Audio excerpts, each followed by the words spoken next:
I couldn't, if not because I'm an albino, I wouldn't have been able to get to that stage, get to that place. So yeah, it's true I'm an albino, but I love being an albino. I just ask God to help me with life, strength, because I know that apart from the sun and the sight, there is nothing else that if I want to achieve with my life that I cannot achieve. I think the light clicked on me when I was doing marketing in a particular day. When a man told me something spectacular, I said, "You are peculiar. Use your color to make money." So before then, of course, the reality is and has been that there are so much challenges that persons with albinism face. That is stigma, pressure. At times, it even makes you to begin to doubt yourself. So when the man told me that, look, I was merchandising something, saying you are peculiar or you are spectacular. Use your color to make money. So, and that showed me that there is an angle you can begin to consider. It means that you have to work hard. It also means that there are possibilities that you can go without allowing the pressures that was then. I don't see myself different from them. It's just a difference of color. I'm blessed just as they also are blessed. Grace is a teacher, and while schools are on lockdown as a result of the COVID-19 pandemic, she has her little lesson class going on. Make sure you can write what I can read. Please write very well and make your letters bold and your numbers bold so that I can go through it. Thank you. Hurry up. And her story is not any different. Sometimes when you're walking around the street, you will see little children following you about, singing so many kind of funny songs about albinism. Some will call you Oyibo Pepper, some that doesn't eat pepper, you don't take salt. Some will be singing all funny kinds of songs for you. But well, I don't do anything. I don't get angry. I will just walk away because I know I am unique, I am special and beautifully made. I'm just like them, but a difference of color. So an albino, being an albino is a blessing to me and also to my family.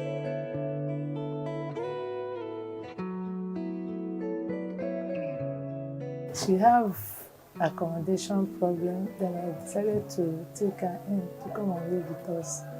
So since then, she has been so nice. I have never seen, they are saying people are bad or albino, they do this, but on her own side, I didn't see anything like that. Every albino will be like her. Honestly, I would like to have albino. While they lived their lives as best as they could, they also acknowledged the so many myths about them and somewhat unkind words thrown at them sometimes. I still keep hearing people say, "Owolele you." This is money on daily basis in the streets of Lagos. But it doesn't used to impact me the way it used to. You know, reason being that I've actually understood that I don't think that anybody can have that power and influence to harm me if I have not hurt him. When I'm walking on the road, the people, the Yorubas, they will say, "Owore, owore," meaning this one is money, this one is money. I was like, what is this? How do I become money for them? Some say, yes, if you use this one for money ritual, you make money. Well, it doesn't affect me, it doesn't discourage me. My fear for the children at times is mostly Yoruba friends. They say, don't let your children to go outside because of people that are all these ritualists, they do this. Then when I was staying at Ikotu, I didn't take it as anything because I go to Yoruba church and they used to tell me, so I'm always careful. But when I came here, I said, this area is Igbo domain. But I still thank God. A neighbor nearly did that, which somebody caught. Moving running around in the night, I personally did not like it. Not because I'm an albino, but just because I don't like it. Then in some areas that I stay, I remember where I was working before, the owner of the place told me that I should not move out once it's 6 o'clock. I was like, why? What happened? He said that they will use me for money ritual. I was scared. In fact, I was scared of the man, so I left the place because for him to just tell me that on my first day, I was so scared. Made this man not even come and use me for the money ritual. And away from all of these, I asked them about relationships as well. In the area of relationship, well, it's not been easy, indeed. Well, people don't easily accept people like with albinism. Well, I happened to meet a friend. We were together, but along the line, he quit. Since I started growing up, I've been seeing different kinds of people.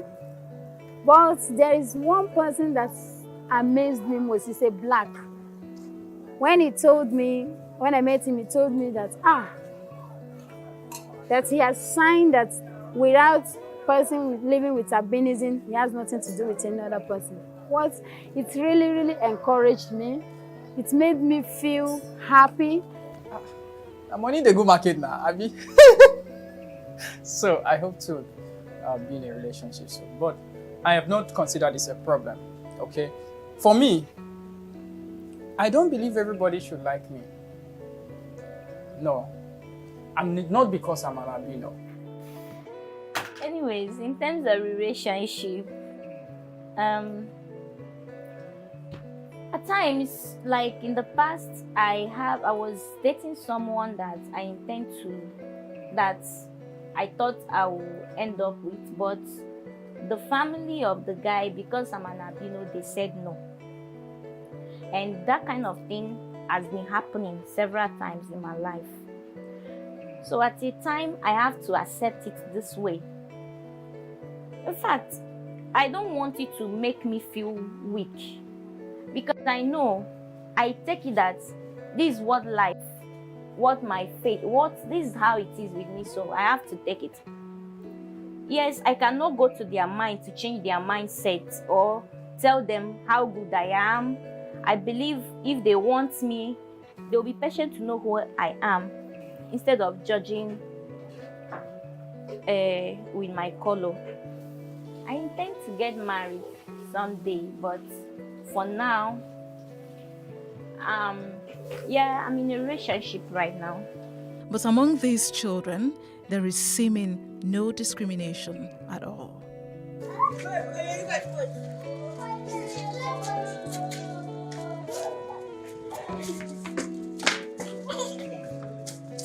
Grace tells me singing is one of her hobbies, and she sang this song with a message in it. No matter your tradition, we are one. No matter your culture, we are one. No matter your tribe, we are one. Let's come together as one. No matter your language, we are one. No matter your family, we are one. Whether rich or poor, we are one. Let's come together as one.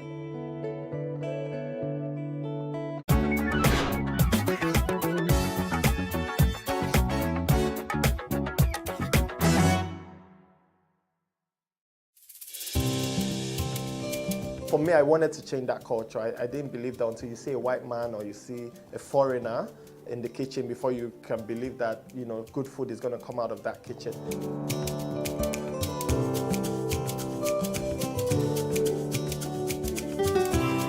You can leverage on each other's spaces and, sell. We believe in Nigeria, right? We believe that Nigeria can get better. We, the youth, are the ones that can make it better. And my products are proudly made in Nigeria.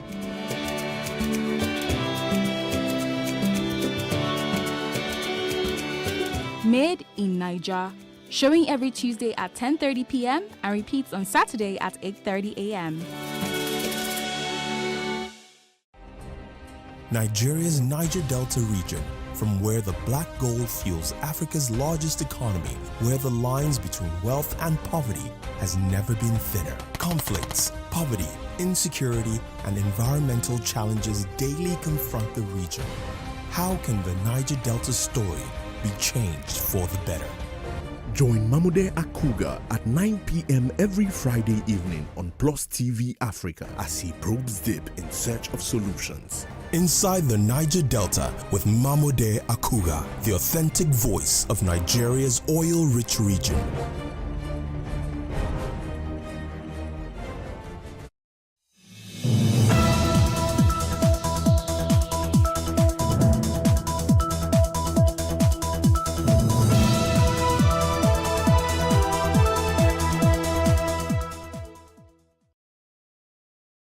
The hair industry is a multi-million naira business in Nigeria.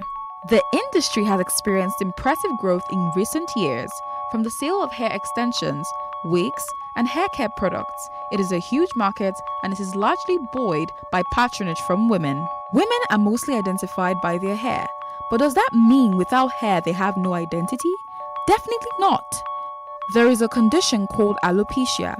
It causes the partial or complete absence of hair from areas of the body where it normally grows, and for women who have it, they experience baldness. We met an alopecian, Jasmine Oguns, who shared her story with us.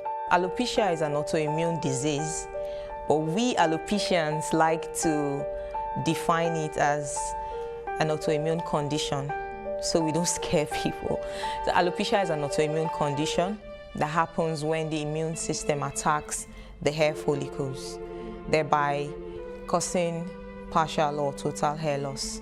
You know, the immune system is actually supposed to protect us from germs, diseases, and sickness. But in this case, the immune system attacks the hair follicles because it sees the hair follicles as a stranger to the body system, so it attacks.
Good evening, I am Shade Uwe and this is News Update. President Bola Tinubu will on Wednesday depart Abuja for Dubai, United Arab Emirates, to attend the COP28 Climate Summit, also known as the 28th United Nations Climate Change Conference. At the World Leaders Summit, which takes place on December 1st and 2nd, 2023, under the theme Unite, Act and Deliver, President Tinubu will deliver a national statement highlighting Nigeria's stance on various thematic issues, including renewable energy and climate financing. The Nigerian government has approved 27.5 trillion naira for the 2024 appropriation bill, according to Minister of Budget and National Planning, Atiku Bagudu. The Medium-Term Expenditure Framework, MTEF, which was approved by the National Assembly, has been revealed, resulting in a target revenue of 18 trillion naira for the next fiscal year. The Council has also reviewed the MTEF, which has an exchange rate of 750 naira to a dollar and a crude oil benchmark of $73 to improve revenue. Mr. President's determination to find more money to fund our priorities, today the Federal Executive Council further reviewed revise the medium-term expenditure framework and the fiscal policy framework. And two of the important decisions was to use an exchange rate of 750 naira to a dollar, and also a benchmark crude oil reference price of $77.96, meaning $4 more than the earlier approval.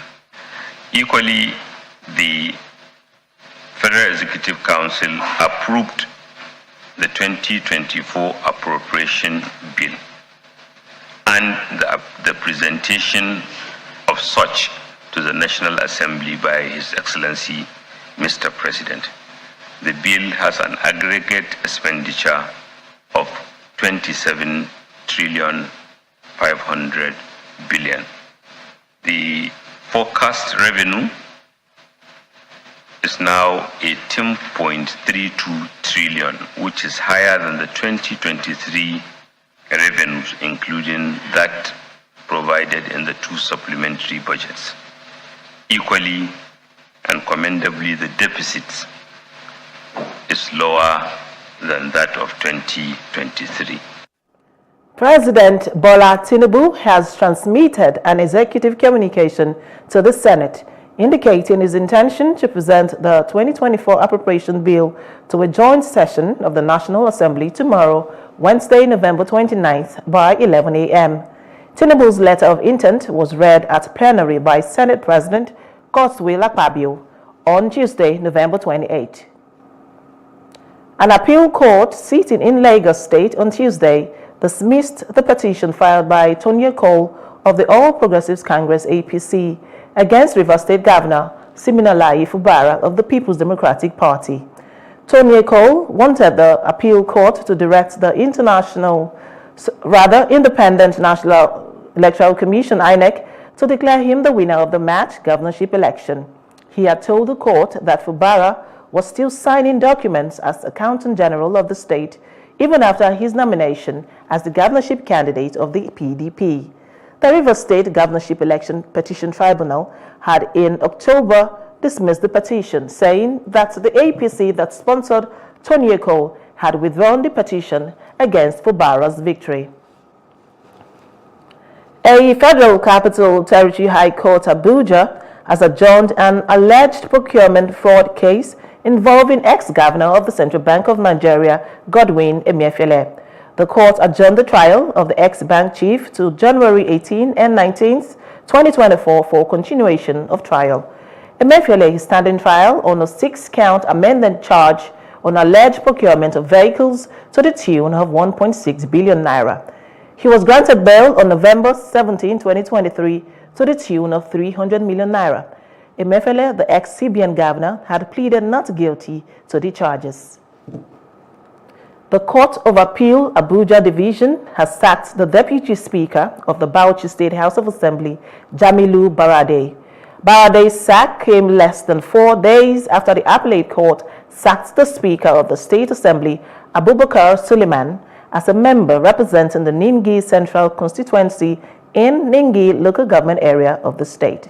Suleiman is the immediate past chairman of the Conference of Speakers of State Legislatures of Nigeria. The court also ordered a rerun in some polling units.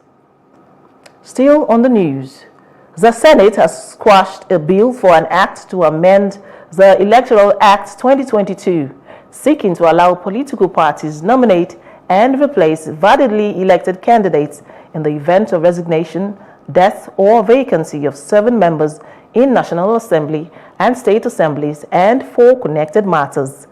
The sponsor of the bill, Senator Karimi Sunday, representing Kogi West Senatorial District, explained that the bill seeks to amend the Electoral Act 2022 to allow the political party that won an election nominate and replace candidates into National Assembly and State Houses of Assemblies whenever vacancy occurs due to death or resignation of the candidate during the pendency of his tenure in office. The lawmaker, however, failed to convince a significant number of his colleagues in his argument of the validity of this move. Operatives of the Imo State Police Command have arrested 18 suspected members of the indigenous people of Biafra in connection with the killing of 2 officers at Ahiara Junction in Ehiazu Umbise local government area of the state. The officers were attacked by the suspects who were dressed in military camouflage when they stopped to refuel the vehicles on Monday. It was also gathered that the suspects swooped on unsuspecting officers in 3 vehicles while shooting sporadically. The spokesperson for the police command, Henry Okoye, said the 2 officers killed in the incident have been identified as the divisional police officer of Ehiazu Mbise and an inspector. The police command in Katsina State said its operatives succeeded in neutralizing 3 suspected notorious bandits. This is contained in a statement issued by the command's public relations officer, ASP Abubakar Aliyu, on Tuesday in Katsina. He said the incident occurred on November 25th at about 10:30 a.m. while on a joint patrol with members of the vigilante in Kwarare area of GBL local government area. The PPRO added that the corpses were later identified as those of Bala Wuta, a suspected notorious bandits leader terrorizing GBL local government area and its environs. Others, he added, were Dogona Saura and Hassan Bukuru, notorious suspected terrorists as well, terrorizing people in the area. Moving on to other parts of Africa.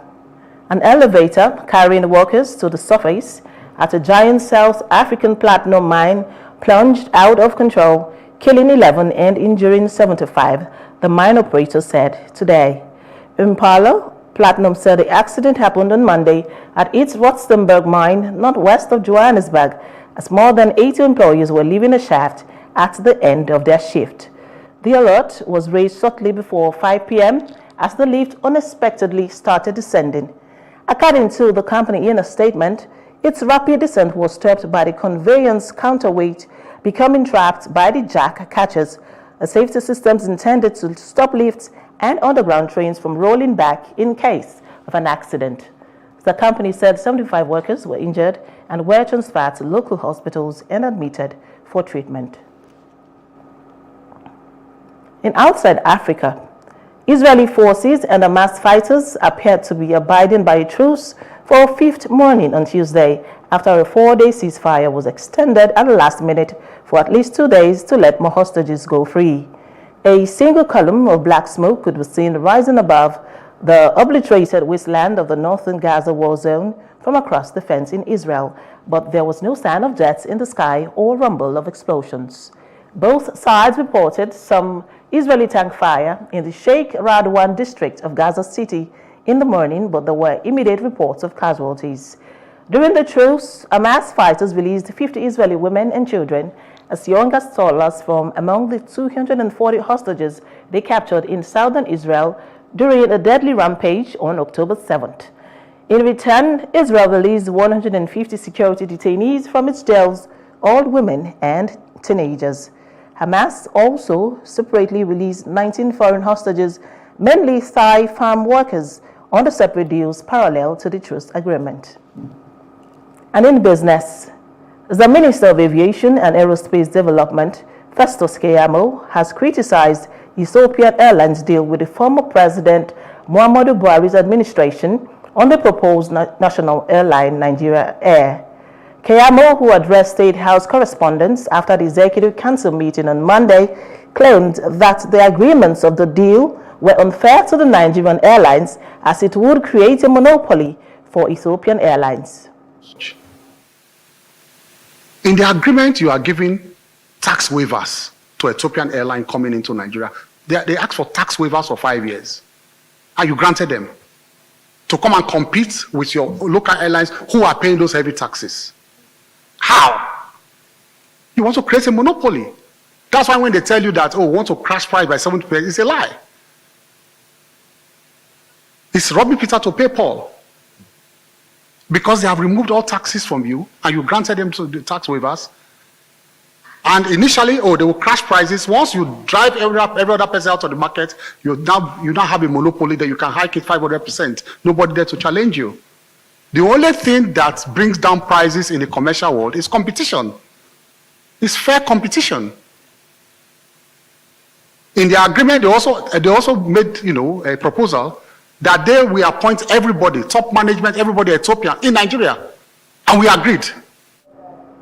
Moving on to entertainment news, veteran comedian Bright Okocha, popularly known as Basket Mouth, has set a 5-year plan to quit comedy. Basket Mouth said he would be quitting comedy when he clocks 50 years to build his own empire and work in every aspect of the entertainment industry. The 45-year-old, during an interview, explained that he plans to retire after doing a run of yearly comedy shows for the next 5 years. He said even though he initially gave up a music career in the 90s to pursue comedy, he had always known he would return to it. And in sports news, LeBron James set the record for the most minutes played in the NBA on the same night. He scored 18 points as the LA Lakers suffered a 138-94 points defeat by the Philadelphia 96ers on Monday. James, 38, surpassed Kareem Abdul-Jabbar's league record of 66,297 minutes during the first quarter of the game. James also surpassed Abdul-Jabbar's tally of 38,387 points in February to become the division's leading scorer. The margin of victory for the 96ers surpasses the 42 points that separated Lakers and the Indiana Pacers in 2019, which was previously the heaviest defeat of James's 21-year NBA career. And that's the news updates. For more stories, please follow us on Facebook, X, and Instagram. And do subscribe to our YouTube channel at Plus TV Africa and Plus TV Africa Lifestyle. You can also view us from Limex on limex.tv and Glow TV apps anywhere in the world. I am Shade Uwe. Many thanks for watching.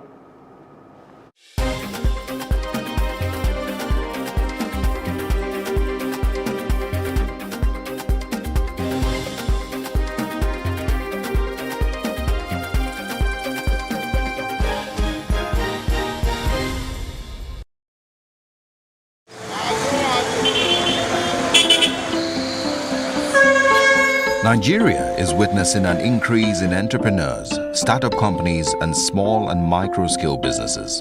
Economists say one of the major reasons for this is a problem that has plagued the country: unemployment.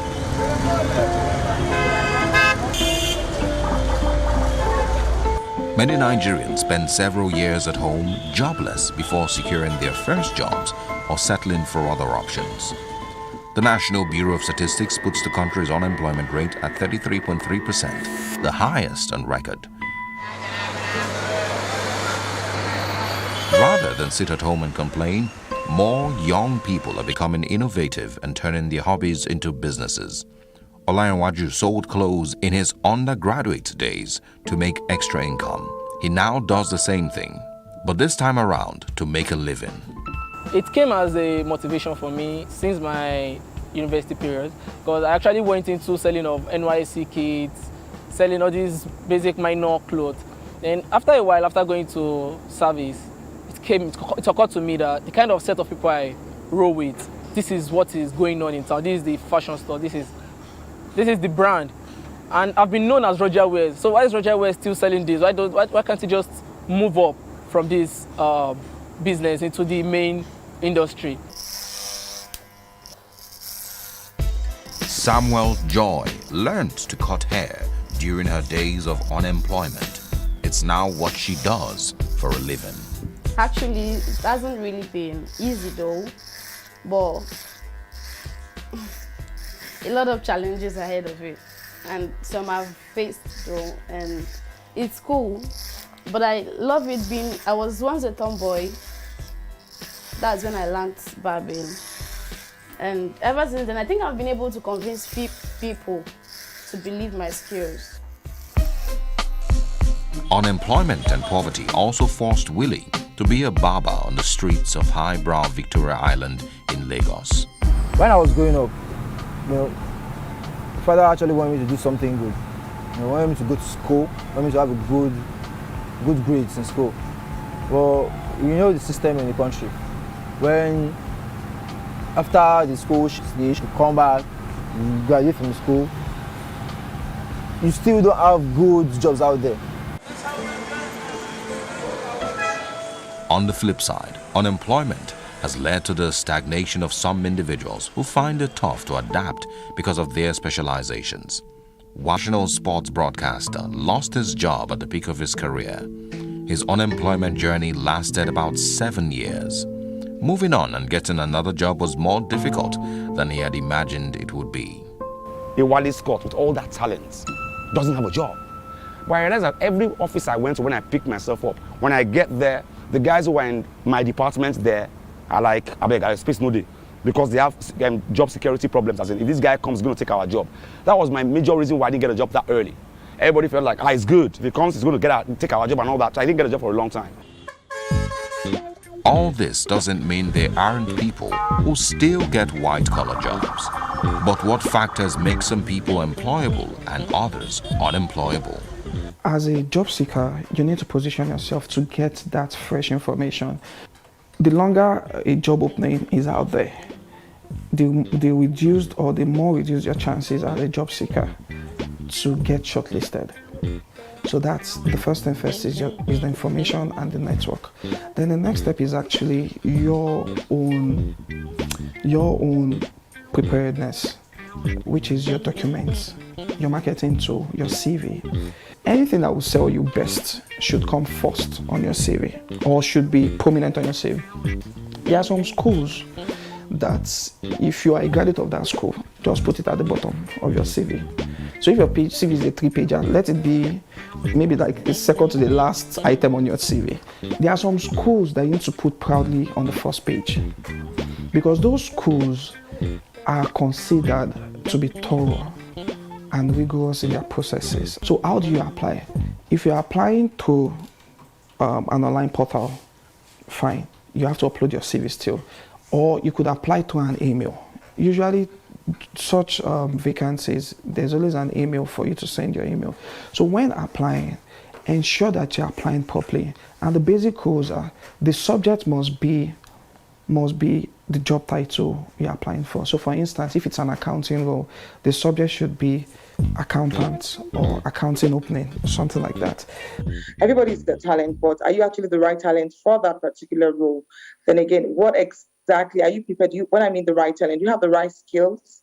Do you have the right qualification, experience? So all this, and also it has to do with your behavioral attributes for the role. So if you have all this, yes, maybe you could actually get qualified for the role. But when you don't have this, you become like a misfit for the role.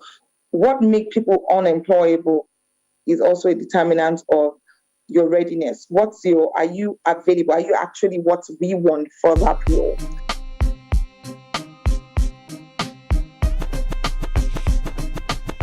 At a point in my life, I actually did consider it. And I was back in school. I did consider going into Yahoo Yahoo. All right, so what changed your mind? It's something that when I tried to, I felt this adrenaline rush of being scared of being caught, being scared of sitting in jail. It's something that I did try for like a week, not even, it didn't take up to 2 weeks, just a week. And within that week, it's something I understood that no, this is no way for me. Because, for example, there are a lot of youths that are just like me in the same markets that were into this business. And I've seen a whole lot of them that have bought cars just from this business, that have gotten a house just from this business. There is no lady that is willing to do something that is illegal. Yeah. It's just due to the, what is it called? The bad economy in our country. Because I see myself as somebody that has really been focused from my childhood. There are some ladies that doesn't have patience in doing some things they do. That's why you see some runs girls around. Our Nigerian youths won't try because go easy. That's it, kind of primary, from primary to secondary. Secondary, most of them are university, not graduate. After graduation, on the serve, if you have a year, to be served. So on serve, most of them want to say federal, on serve the federal, and on serve the state. Instead of the country, me one, síbẹ̀, on that one left. so àwọn ẹ̀yà ò pé kí làwọn fẹ́ ṣe most of them wọn online business náà ń ṣe tó bá wo ní ọjà ń sìn àwọn youth náà pọ̀ jù ní business náà ṣe. So I feel a lot of people actually have this mindset of they want to go into legal ways and make it out of legal ways. So one day they can always say, back then I never had it, but today I have it because I set my mind into this market business and not the other shady business, because no one knows tomorrow.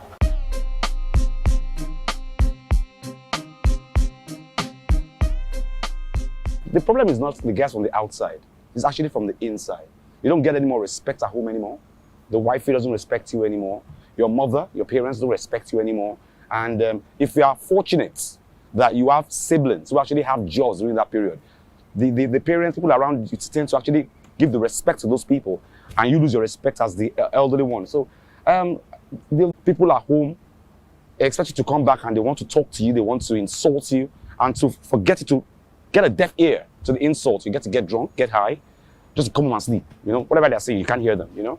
And it's a terrible mental state when you can't bring money out to feed your family. You can't bring money out to take care of the house. The worst part is when you go out in the mornings, early in the morning to go and look for a job and come back in the evening, your neighbors are wondering, where does he go every day, Seth? You know, as in, when it's time for them to pay for the woman that sweeps the floor, he can't pay. Time to pay for the rent, he can't pay. So where does he go every morning? You know, but you can't stay at home as a man. But you still go out all day, come back at night, no luck. And then nobody at home is understanding that there's no luck, it happens. They're like, why would you have luck? Most of my friends are already well made. And probably there are times when they will just call me, what's up? Knowing that I'm this kind of person that likes going to parties. I like going out. What's up, Proja? Come on, let's go out. Let's hang out. But due to the fact that I'm jobless and probably have no cash on me, I will just respectfully decline the offer.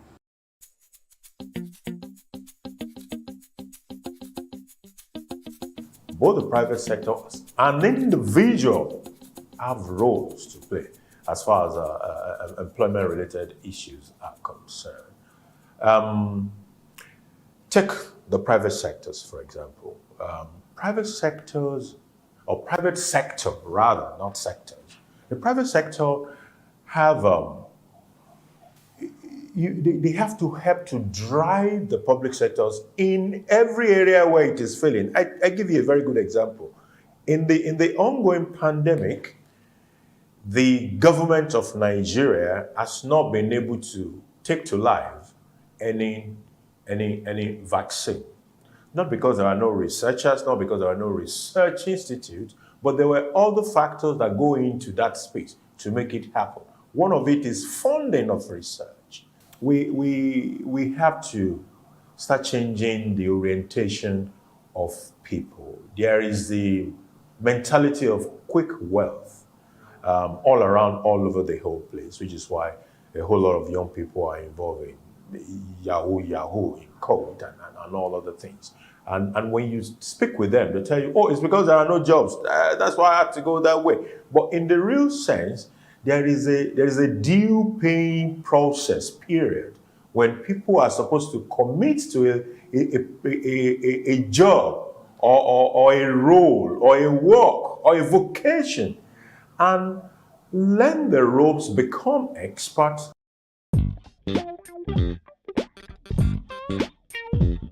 Everybody has a skill. Yeah. But it's just sacrificing the time and creating the time in making that thing grow in you. When we talk about vocational trainings, right, I've come just like you said, not like white collar jobs is not for everyone. I mean, we've come to realize that.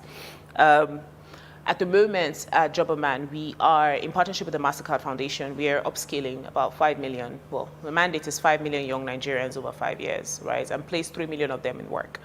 And of the 3 million of them that we are upskilling, some of the things that have come up is the importance of gig work, the importance of internship. So it's not just having a full-time employment, but having dignified employment, right? And blue-collar jobs also fall under dignified employment. However, because of the country that we're in, a lot of blue-collar jobs are not regarded as dignified, right? So you go anywhere outside the country, so maybe the developed worlds, and you have like a plumber, you have like a carpenter, and they are regarded and they are respected, right?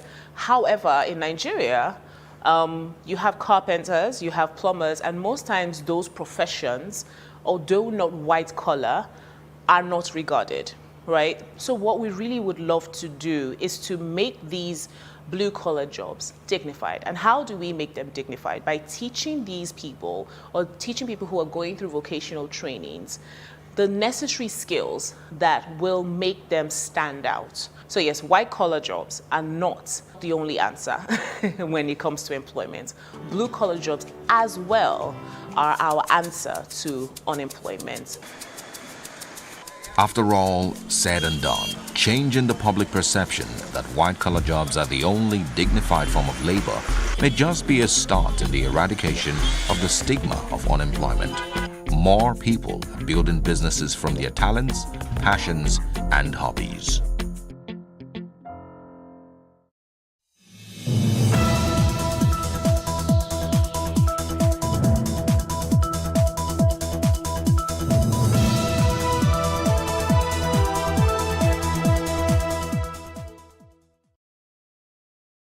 The hair industry is a multi-million naira business in Nigeria.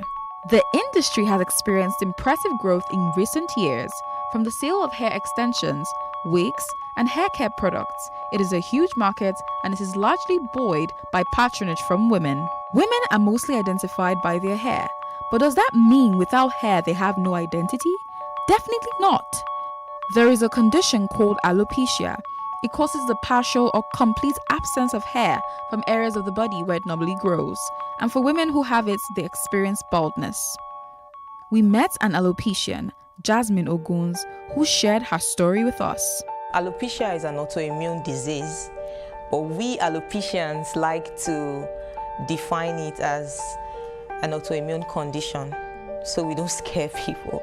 So alopecia is an autoimmune condition that happens when the immune system attacks the hair follicles, thereby causing partial or total hair loss. You know, the immune system is actually supposed to protect us from germs, diseases, and sickness. But in this case, the immune system attacks the hair follicles because it sees the hair follicles as a stranger to the body system, so it attacks it. And once the hair follicles get attacked, then there's a problem in the roots of hair growth. Yeah, so that's where hair loss starts from. I started having hair loss in 2004. That was my first year in school, in higher institution. Before then, I used to have very long hair, like very beautiful hair. And a particular day, I went to the salon, and my hairstylist noticed a bald patch behind my head, just around here. It was very tiny, very insignificant, but she noticed it because she has been making my hair for a long time. Yeah, so she noticed it and called my attention to it, but I didn't pay so much attention to it because I felt it was a minor thing and my hair was going to grow back. So after 2 weeks, I went back to make my hair. She noticed another one on this side. She called my attention to it again, so I became scared. I informed my mom about it, and my mom also didn't see it as a big issue. She just said it would grow back. And after a while, the patches started increasing, and they started forming a map on my scalp. I stopped going to the salon to make my hair. It became a thing of concern, and someone told my mom it was lakpa caused by dandruff. But then I didn't have dandruff, so where did it come from? So she got sulfur, started applying sulfur on the scalp. But instead of it to get better, it got worse. That was how the alopecia journey started for me. How I knew it was alopecia, with one name or the other. In fact, it metamorphosed to spiritual problem. So they tagged it a spiritual problem. I know in this part of the world, anything we don't know is automatically a spiritual problem. So that was when the frustration started. It started taking me from one pastor to another, and because most of these people, they're about what they can get into their pockets, they second, you know, and it was really traumatizing, you know, and I didn't know until after 10 years. Yeah, I didn't know it was alopecia until after 10 years. So I'll share a bit of my experience in that journey. First, some pastors said someone took my hair to the ocean. That's why I don't have hair. But there are some sacrifices here and there that we could perform that would make my hair grow. So I had times that I killed cows. I had times that I killed chickens. There were times we just give out the cows raw, like the meat, the pieces, you know, raw like that. There were times we cook and feed people with it, just in the quest for my hair to grow back. And there were other ugly experiences I had too, ugly encounters I had of some spiritual men asking to have some form of intimacy with me before my hair could grow. Like, it was really traumatizing. It was annoying. It was frustrating, because at some point I got depressed, and I got to meet with a dermatologist who introduced some hairsprays to me that I used. It didn't work. And the moment I stopped using the spray, my hair fell off. In fact, at this point, I now lost my hair completely because the spray did not work. You understand? So it triggered some other hormones, and then I lost my hair completely. So I became completely bald. You know, initially, it was just in patches. And then after applying those sprays, I lost my hair completely. And I used that spray for a period of 1 year and 6 months. And at that time, a spray cost 15,000 naira. So I must use a can, like I must buy a new can every fortnight. It was a fortnight thing. I was buying a new can every fortnight. And I administered it for 1.5 years. But instead of it to get better, it got worse. And I still did not stop. I wanted the solution. I wanted my hair back. So I approached another dermatologist who placed me on a wrong medication. And because I was so desperate, I didn't even bother to ask, what is this thing you're placing me on? What is this medication for? I didn't know it was using me as a specimen. For every time I got 0.1 mg, I took 5 as a dose. For every time I got 0.5 mg, I took 10 as a dose. So that was an abuse. And I discovered that my memory was diminishing. So at that point, I had to stop. But it had already caused some damage, and I became depressed. And I became suicidal as well. So at some point, I became suicidal. I almost died because I made a suicidal attempt. But thank God my mother was at home on that particular day, and she saved me. So it has been from one bad encounter, one bad experience to another until 2015, when I decided I was going to do a personal research to know what exactly my problem was. And that was how I stumbled on the word alopecia on the internet. And I realized it was a condition, or it is a condition, like what I've been going through actually has a name, and the name is alopecia. So that was how I got to know that the condition is alopecia. I started embracing myself in 2015. Yeah, that was when I did the personal research that I became aware. And okay, I stumbled on a particular lady's story online, and I started following her up. Her daughter has alopecia, And I saw the way she instilled confidence in her daughter at every stage that her daughter was encountering. Like, it started with bald patch. From one bald patch, it increased to patches, and then she lost almost everything, and there were just few strands of hair left. I saw the way she would pack the hair into ponytail and go everywhere with it, you know. So I admired that. But I noticed that while I was doing my research, I didn't really see much of black people with the same condition. There were more of white people.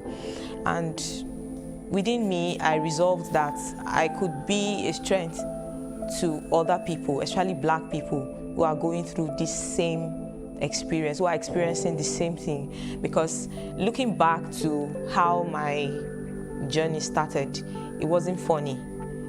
And at that point, I knew there were people who were going through worse situation than what I went through. So I decided I was going to be a voice to other people. I was going to stand my ground and create awareness. Though in the process of doing that, I opened up to a few persons, media personnel, who did not really understand my story, and they made a mess of it because I wanted to do a come-out video, you get? So they made a mess of it and turned it to a comedy skit. That was when I knew there's really no bad publicity, because that was when I met my deputy, Moshudat Badmus. I was really sad about it because the whole thing went bad for me.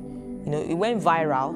A lot of people saw it. A lot of people misunderstood the message because they actually did not pass the message right. A lot of people misunderstood it. So it went sour, and she came online, saw the ridicule and everything, and she started fighting for me. So she was like the voice I didn't have at that downtime, at that point in time. So I approached her and I was like, you seem to know about alopecia. Do you have alopecia? She said yes. He needed to see the joy that I felt that day. Like, I didn't feel that kind of joy in 10 years. I was so excited. I was so happy. I contacted her immediately. We started talking, and before you knew it, I was on my way to, then she was in Ogun State. I was on my way to Ogun State from Kaduna. I took a trip to Ogun State just to meet her because, you know, it was relieving for you to see someone or know that there's someone who can relate, you know, to whatever it is you were going through. Because before then, people around me could not understand. There were times I wanted to talk. I wanted to just, you know, explain how I was feeling, but I didn't have people to talk to, because even when I talk, they don't understand. You understand? It was more like a mental thing for me. But when I met her, it was relieving. I felt so much relief because she could relate. Yeah, she understood where I was coming from, and that was how the foundation journey started. The National Alopecia Areata Foundation states that alopecia affects about 147 million people in the world, and according to Africa Prime News, there are over 100,000 persons living with alopecia in Nigeria. It has not been easy running the Heroic Alopecia Foundation because, okay, one thing is for people to know what their condition is. Another thing is for them to come out, right? So, like I said, when I met Moshudat, that was when the foundation journey started. Though I'd already started single-handedly before I met her, and then we took the race together and we continued the race.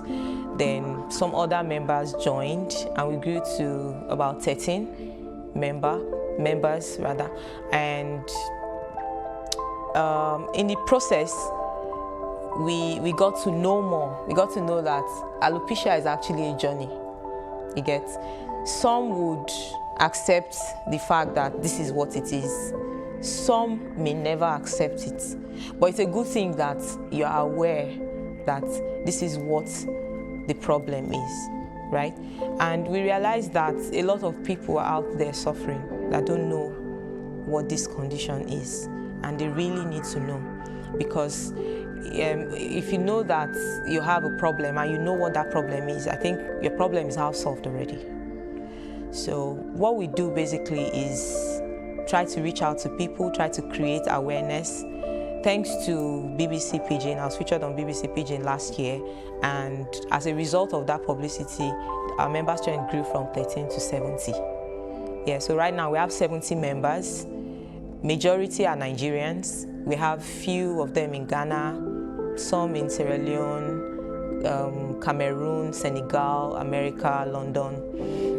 So we still feel there's a need for us to create more awareness, because if you'd ask for my opinion, I would say only 2% of people in Nigeria are aware of this condition called alopecia.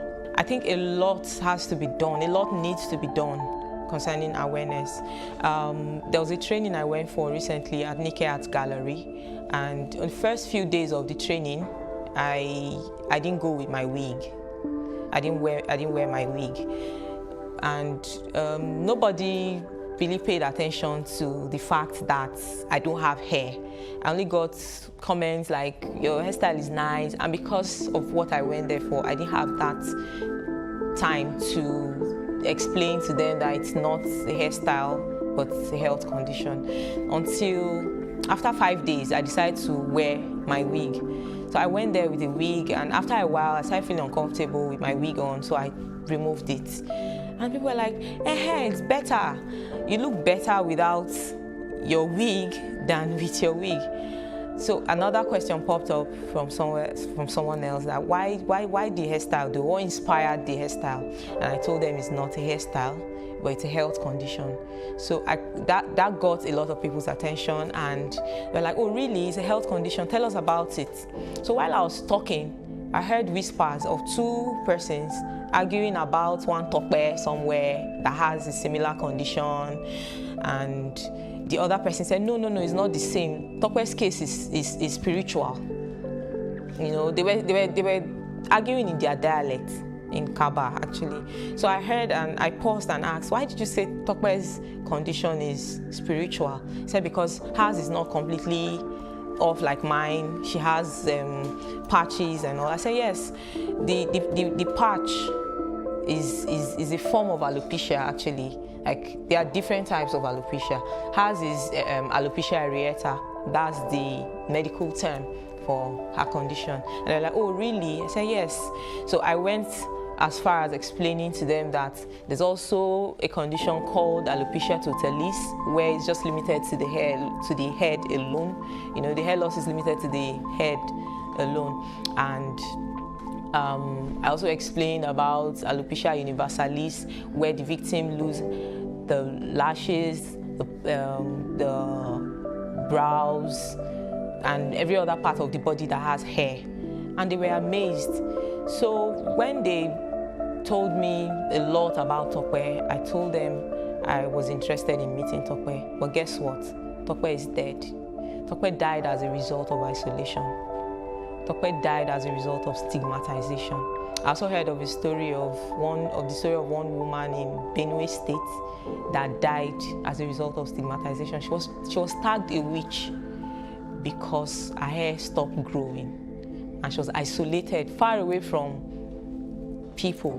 You know, they stopped giving her food, and that was how she died. I also heard of some girls in Benin who were constantly tied and flogged with broom because they have alopecia.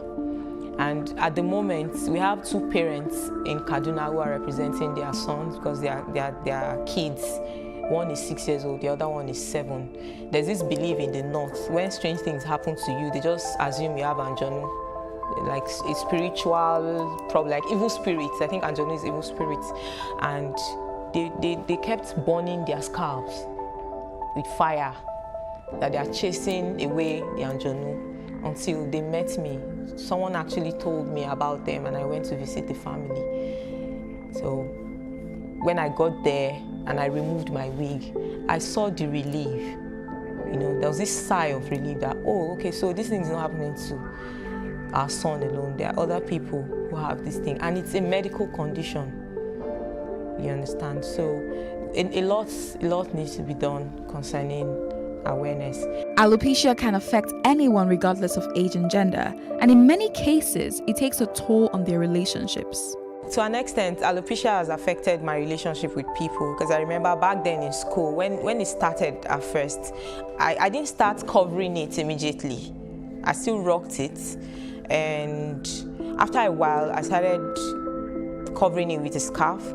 And my friends were surprised, like, when did you start covering your hair? You were not like this, what's the problem? And some of them just tried to be naughty and they pulled the scarf off. And when they realized that there was something strange about my head, some gave space. The naughty ones tagged it a name. Some started calling me an alien. Like when I applied the spray and everything fell off, like I lost every strand of hair on my body. I'm talking about my lashes, my brows, every part of my body. I didn't have hair. I had a friend who was constantly calling me an alien, like to my face, and people would laugh about it. It became embarrassing at some point. And then relationship, yeah, I had a major relationship then that failed as a result of alopecia, because my supposed to-be mother-in-law called off the wedding introduction, 3 days to the wedding introduction, because of fear of the unknown. She didn't want a situation whereby our grandchildren would have hair loss problems, so she called off the wedding introduction, not minding how far we had gone, and then the preparation for the event and all that. Then the last disappointment I got to was as a result of alopecia, because I went for a consultation with the person I was dating at that time, and he heard all the medical advice I got about me. Like the dermatologist advised that I should not bother myself, because at this stage, at this point, the hair loss has really, it has gotten to an advanced stage where my hair might not grow anymore, you understand? So he heard all of that, and his countenance changed on our way home. So out of curiosity, I tried to question him about his mood and everything, and he said he's scared, doesn't want to raise kids that would not have hair. So to a great extent, alopecia has affected my relationship with people. Alopecia has really affected my family in a lot of ways.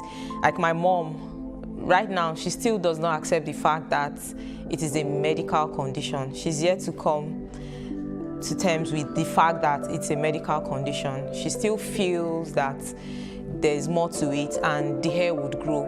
Yes, the hair could grow, because alopecia actually has a mind of its own. The way it decides to go off, like the way your hair decides to go off, it could just decide to start growing overnight. That's another mysterious thing about alopecia, because it has to do with your immune system. So your immune system might just decide, okay, I want to be good, I want to be perfect, and then your hair starts growing again, you understand? So it has really affected my family, because I remember when I didn't know what it was, I was constantly being stigmatized, because my mother would always have a scarf or a cap or something beside her, and the moment someone knocks at the door, she's throwing it at me to cover my head. I didn't like that part. I didn't like the fact that I could not just be myself, and feel free like every other person. I didn't like the fact that I have to always cover my head, And another thing is, it became a prayer request. Like till now, it's still a prayer request. Everyone is always praying at some point, at one point or the other, for my hair to grow back. Yeah, so it has really affected my family, not just me. 1 in 20 people with alopecia also has a family member who has experienced the condition, which implies that most people that have alopecia usually don't have family members with this condition. I'm not too sure that the awareness is really there. Having said so, I mean, if we think about the patients who come into the clinic, alopecia is, at least what I would say, some studies have shown that is one of top 10 dermatology consultations. And because the world is generally getting more visual, everybody's more concerned about appearance, and we talk about quality of life and all this. So you're seeing a lot more patients coming in. They're coming in. Areata in itself, a lot of people don't know. I don't think the awareness is really, really there. But remember that when you are dealing with a specialty, so if you talk in the general population, maybe no, but if you come into the specialty community, specialty hospital, we'll see we have a bit, a high enough number of cases. But I would say if you just ask for the general population, no. And so to the next question of how can we make them more aware of what you're doing? If we have people who suffer from, I remember that because of the stigma of alopecia, everybody knows that a woman's hair is supposed to be like her crowning glory. She wants to do things with it. She wants to look well. You don't really want to cover it. But with wigs and weaves, nobody knows who has what. Now, a lot of women will just take it out. So you don't know who has the problem because of the stigma or the quality of life. Very, very significant impact on the quality of life. So people are hiding. People are not able to get, and some people go to those who don't really know what to do. Some people, the salon, the hairstylist, who should almost be like your first sort of, oh, madam or girl, as the case may be, what's happening to your hair? Do you think you need to see somebody? Most times they might give you their own version of what they think works, and the hair loss is worsening. Where ideally, if you present early enough in alopecia areata, you may just be able to break that autoimmunity. Alopecia often develops suddenly over the course of just a few days. This condition affects the mental health of the victims and sometimes makes them withdrawn. Dealing with stigmatization before I became aware was not easy. I had days that I cried. I had days I didn't want to see anybody. Like I locked myself up in the room for days, for weeks. There were days I didn't want to see my immediate family members, my downtime and all, as a result of stigmatization. Like I mentioned earlier that there was a time I was depressed. It was as a result of stigmatization because I felt stigmatized by everybody, even those that were close to me. You know, at every point in time, I was expecting people to show me love. So at every moment that I don't, at every time that I don't get that kind of love that I expect, you know, I feel stigmatized. So it was really ugly for me. But the moment I got to know that this is what it is, I became free. You know, I got some form of liberty, I got some form of liberation, and I don't get stigmatized anymore. So when people try to mock me now, I just laugh at their ignorance. And if I have the opportunity to educate them, I don't hesitate. Alopecia can cause a lot of anxiety and sadness. It is important we have more support groups in the society to help people living with alopecia deal with the psychological effects of this condition.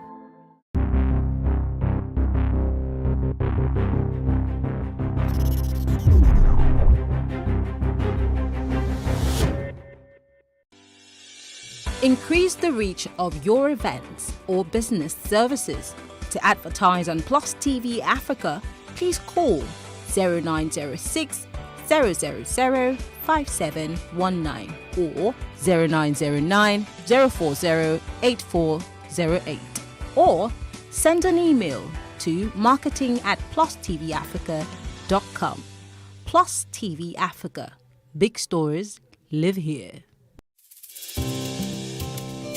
For me, I wanted to change that culture. I didn't believe that until you see a white man or you see a foreigner in the kitchen before you can believe that, you know, good food is going to come out of that kitchen.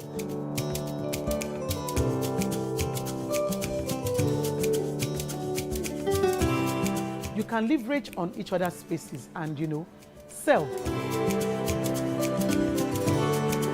We believe in Nigeria, right? We believe that Nigeria can get better.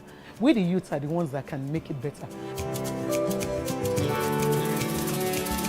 and my products are proudly made in Nigeria.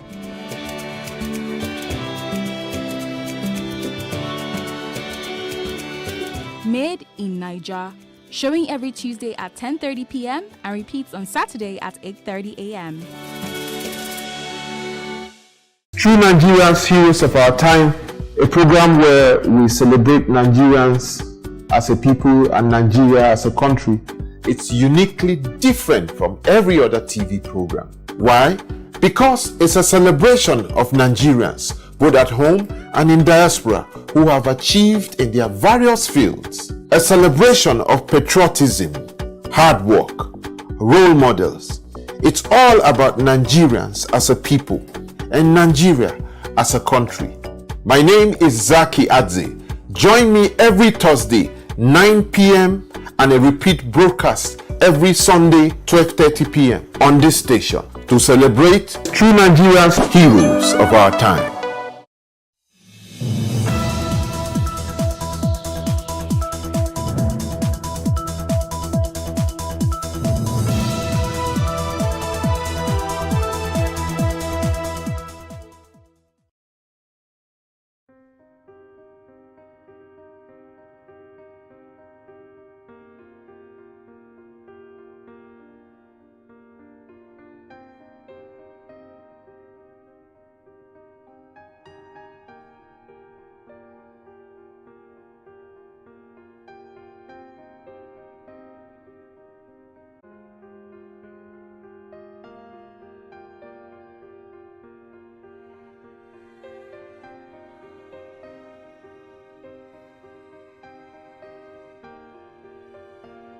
I was just calm. I just kept calm, like, okay, let's see what's going to happen next.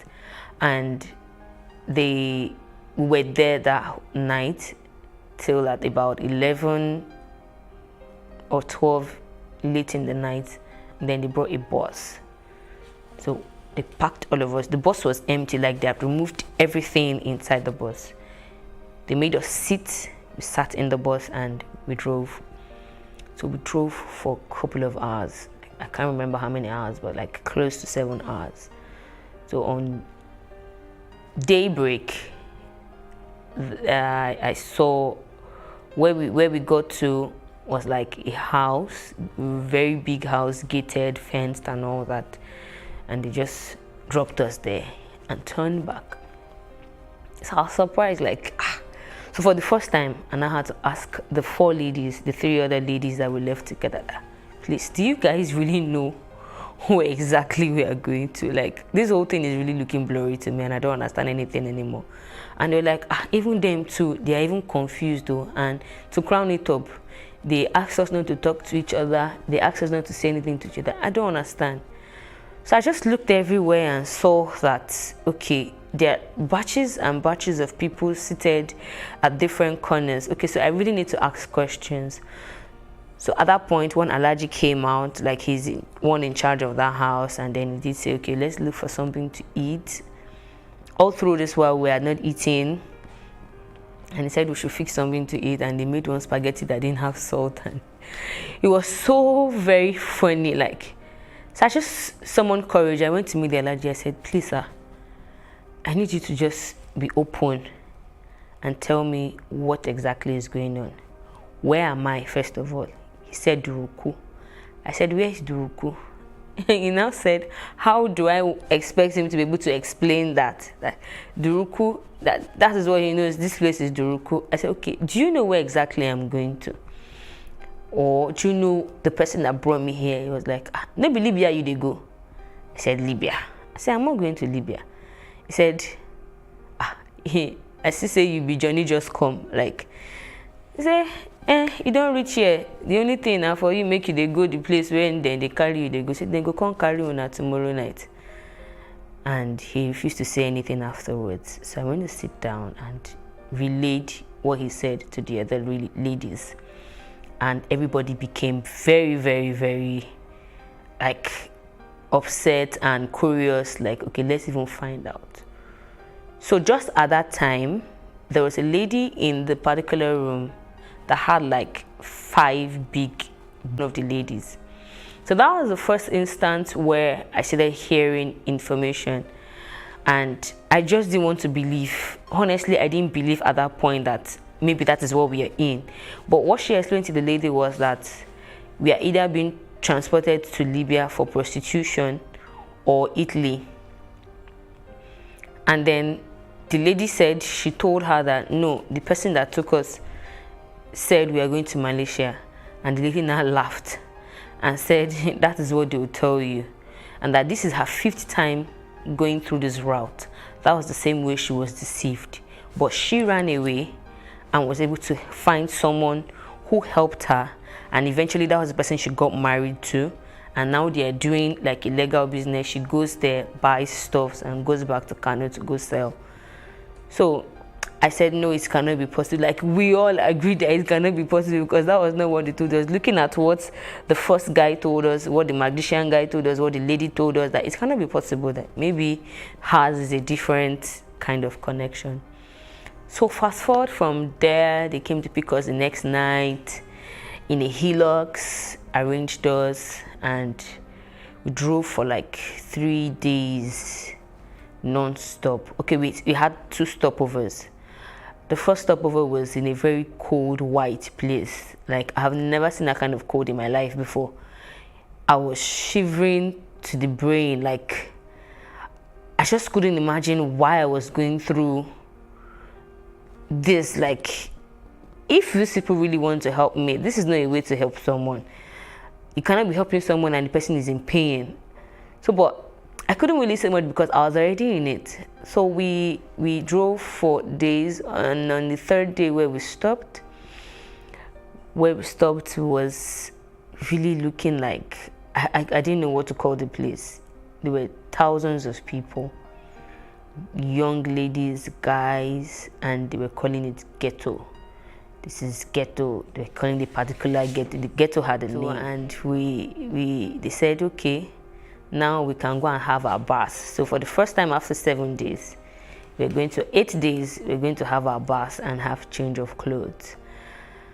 So first of all, my concern was to even just let me even have a bath first and find something tangible to eat. So they made rice, we ate. In the midst of eating, I started hearing conversations.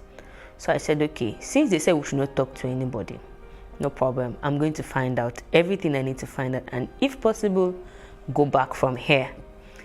So during conversations, I heard people saying, they will tell you everything possible, that here it is Libya they're taking you to. You either go and work as a housemaid, or you go and work in connection house, all manner of things. And at that point, it really dawned on me that what that lady had said earlier was very true.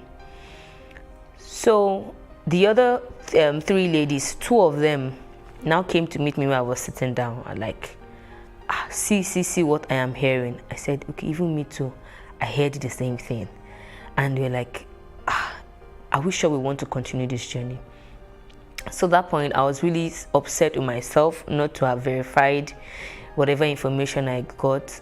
I started crying. I was in pain. Like, why will I be going through this? Like, no. Even if, for crying out loud, this is not help. This is like putting me in a pit where I can't talk, I can't communicate. Now there is no communication, nothing. So I looked around. We were there till the next day, and then there was this particular guy, Mohammed, that was giving out clothes, was calling out names and all. So I walked up to him and said, please, at this junction, I don't think I want to continue this journey. Can you help me? I want to go back home. And then he said, that what I just asked is very dangerous. That if it was yesterday when I came that I said that it would have been, maybe you can manage or think of how to go about it. That already the person that I'm being taken to knows I'm here. Whatever makes me not get to her, he has to be the one to pay for me.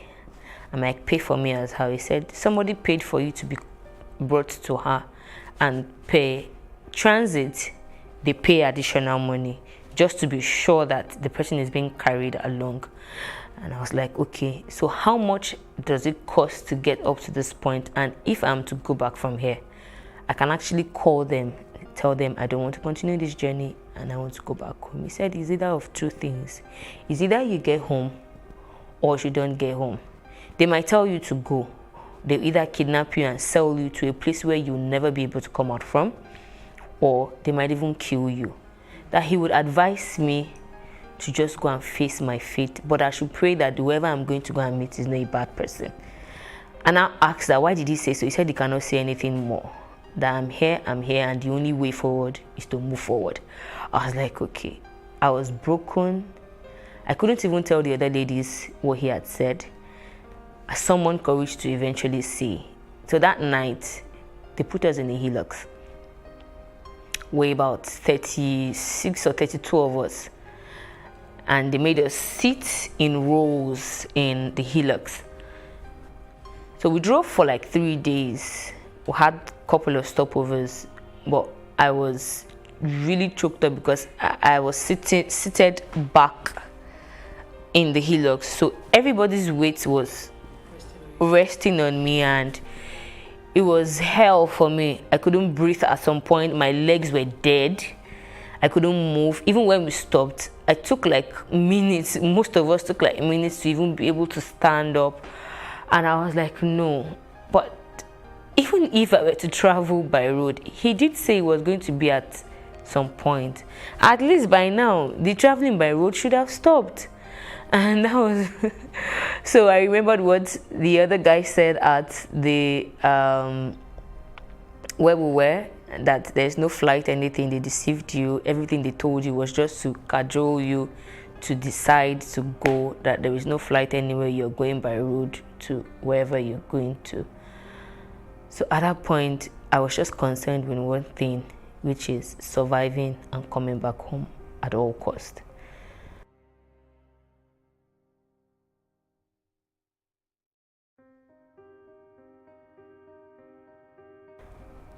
So after the first stopover, I became sick a little bit. I started having too many issues. So I decided not to sit in the hillocks again. And then I had to sit at the edge on top of the tire box. And then I had a stick in between my legs. So they made ladies sit inside the hillocks, and then the guys would sit around the hillocks. But because of my previous experience, I had difficulties breathing. I said I wasn't going to sit inside the hillocks again, that I was going to sit at the edge. So I did sit on the edge of the hillocks and had a stick to hold on to, and we drove for another couple of days. The experience in the desert was, it's not something, sometimes when I think about it, I just smile. My smiling is not that, okay, I'm happy, but I wonder how I was able to pull through. I wonder how I was able to manage my health. I wonder how I was able to cope up mentally, emotionally, thinking about everything I had left back at home, everyone. I kept them in the dark. I didn't really say much. And then thinking about the people who deceived me, like, if you want to help someone, you should help someone and not even put them into more problems. So a lot of things were racing through my mind. I got so discouraged at my own life. I felt really bad that I was impatient. I didn't ask questions. Of all places, why would I be going to Libya to do what? Like, I wasn't even, I couldn't really define the feelings I had then. But at each point, what I always did was to just pray to God that, God, I know that I have done wrong not to have even, look out for my own self. But I am asking for just one thing. Wherever I'm going to, make sure you take me back home, healed and healthy. So we had another stopover. I got beaten along the way by Arab men. I was trying to save someone from getting beaten wrongly, and I got the beating. Difficulty, there was no food, there was no water, the weather was, the sun would be shining and scorching, and the cold was extremely cold. Like, I couldn't really, there was no definition of everything that was going on. I was just bleak and blank. At the point, I was regretting every step from my friend. I started cursing, like, so she knew about this. That was why at the point she disappeared. She didn't really see anything. And even when I asked her about it, she pretended not to know anything about traveling. That this guy didn't tell her anything about traveling. I'm like, but you introduced me to this guy, so it's not possible for him to come tell me something about traveling and you didn't know. You know, I thought so far and wide to the point where I felt okay. I know I'm not going to die. I know I'm not going to die. I know I will go back home, and I'm so going to fish these people out and really find out the reason why they ever did such to me. At some point, I became very ill. I had very bad cough because I refused to sit again at that point. We had sat for like 3 days. So all my ties were burnt and peeled from the sitting. And you know, the Hilux, the speed at which the Hilux was moving was really high. It wouldn't stop. At a point, a guy fell off the Hilux and they didn't wait. They didn't wait. The drivers were so mean. We don't understand their language, they don't understand our language. So even when you're beckoning on them to say, oh, something is going on. There was a time a guy was throwing up. He was feeling, okay, I think it was about throwing up. So we're like, okay, maybe if he stops. We tried beckoning on them, and if they come out, the next thing they do is to probably hit you with something, saying all manner of languages. We didn't understand. We couldn't speak to them. They couldn't speak to us. It was hell for me. So because my laps were peeled, I couldn't sit again. So I now stood behind the pavement of the main Hilux box. And then that journey was for 5 days. 5 days of cold, 5 days, as in I couldn't breathe. I couldn't breathe. Like at some point, I would just cry and scream out loud. Like I wish the sky could even feel my pain. Like there was no definition to what I was going through. And I just kept crying and crying and crying. After crying, I'll console myself. You're just crying. You see, everybody here, they also have one reason to cry. So they cannot shoulder you and tell you sorry. So you alone will have to shoulder your pain. And that hurt me so bad. Sometimes when people see me talk about the story and I'm not really showing so much emotions, they feel, oh, we're not too sure you went through this. I have said it like 1,000,001 times. It's something I went through, and I can imagine how I had to just tell myself that, come, you have a child back home that you love. You need to be alive to come back to her. That was my source of strength. And the life I really wanted for myself ever before embarking on that journey just kept me going, that I know one day I am going to eventually come back and say this story to people. So at that point, remembering and recalling everything, one question kept popping in my head: why will people not have any other thing to do other than to do a business where you transport people to an unknown country, you lie to them, you deceive them, you promise them heaven and earth, and then put them on a dangerous path where is either they make it or they don't make it, and you will not even tell them any of this. So I was bent on making it to wherever it is. I said to myself, no matter how wicked whoever it is I'm going to go and meet is, I'm going to come back home and know the reason why people really did this problem, this business. On getting to Sabah, Sabah is halfway into Libya. On getting to Sabah, we had a connection house where they put us. We met about 60 ladies in the room, and then the guys also had their room. And they kept adding us. They kept adding. And at a point, I counted, we were about 80 in that room, the ladies' room. The guys were about 40-something. The food was really bad. You know, having to make banku. Now, this is not even the original banku. This is the banku made with flour. Having to make flour like fufu. And then maybe they'll serve like 20 plates down. And then everybody will now line up. By the time you're eating, it's as though you're eating stone, you're swallowing stone. The soup was so watery that you're not, the very first day I was asking myself, like, I know I had challenges back at home, but my challenges were not so bad that I couldn't even eat a good meal. Like, this is not a meal.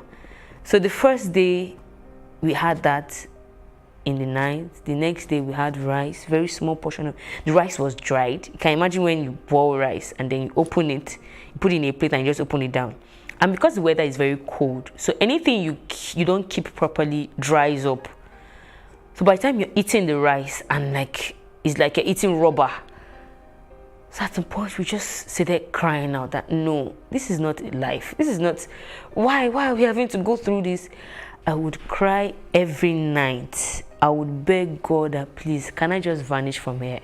Okay, at the point I was begging for death to come because it wasn't funny. It wasn't funny. And within ourselves, some girls were like, they were really radical about it and they were like, no, we need to tell them, it's either they change the way they are doing this food or maybe we should even take up the cooking by ourselves. So I thought of it, I was like, okay, that's true. So if already I'm going through hell and then food now has to be a problem. So we waited for the ghetto man, the person in charge of the ghetto, like we waited for him to come. We kept shouting, when is he coming? When is he coming? We don't even know why we are here. We don't even know what we are doing here. So at that time we had stayed a week. We don't know why we are being kept here. We don't know who even put us here. We don't even know anything. Nobody is saying anything. So when the connection man did come, we took turns to ask questions. I noticed everybody was just asking questions. Where are we going to? Where are we going to? And all. So I did ask him. I said, okay, first of all, why are we here? Do you have an answer or do you know the reason why we are here? And then he said, you are here because you're being transported to your burger. And then we now asked, what is the meaning of a burger? He said a burger is a person that paid for you to be transported from Nigeria. So we're like, is that the reason why we are being given bad food? Like when you're given something to swallow and it's already hurting your throat, like practically almost everybody had sore throats from that banku. And it was like, okay, he doesn't know anything about the way the food was being prepared, but that this place is just a transit. And the reason why we are here is because the road is bad, there is war, and they cannot transport us. It's very risky. And that we might meet rebels on the way, and rebels, they either rape, kill, abduct. And we're like, okay, so for how long are we going to be here? He said, doesn't know until the war is over. So if it takes 1 month, if it takes 2 months, but just know that for every food you are eating, for every extra thing you collect here, your money is piling up. It is your burger that is paying. And when you get to wherever you're going to, you have to work to pay your burger back. So we now, 5 of us volunteered to be cooking our food by ourselves. And we were there for extra 2 weeks and some days. In total, we were there for 3 weeks and 5 days. And then we started the journey to Libya. That was where I had a near-death experience.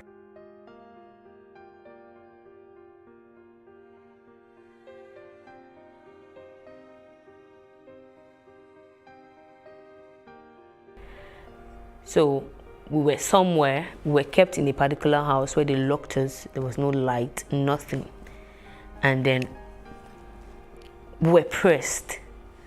We had traveled, we had drove for like 2 days and they put us there. So, but before we entered, we were already beckoning on this boat that we want to ease, we want to ease. They didn't even want to listen. They were just pushing us like, how can you just be pushing somebody like animals? We don't even know where we're going. Like, this is very unthinkable. So I held that urine. For good 2 days. So the next morning when they came, now see they begging that please, we want to wee. So the man was, arrogantly, he was talking and he went to get a gallon, like this aluminum gallon. We now looked at it that, how a guy can pee in this, but how can a lady pee in this? And from the descriptions he was giving us, he meant that we shouldn't allow the pee to spill on the floor. So we said, okay, all the guys should pee first and the ladies would take turns to pee, which was what happened. And somehow pee actually spilled. So by the time he was coming back, when he opened the door, so the pee, pee wouldn't, and you can imagine pee that stayed, the smell, it was awful, he was angry, he went back, he went to get a stick, and he was holding like 3 different things. So I was wondering, what does this guy want to do? At that point, everybody had their heart in their mouth, because the moment you see them holding anything, they can hit you anywhere. They can hit you anywhere. So he was now asking who spilled pee on the floor. They were pointing to the wrong person. So I was just watching initially. They were pointing to and he was going to start beating her. So I was not like trying to say, no, she wasn't the one.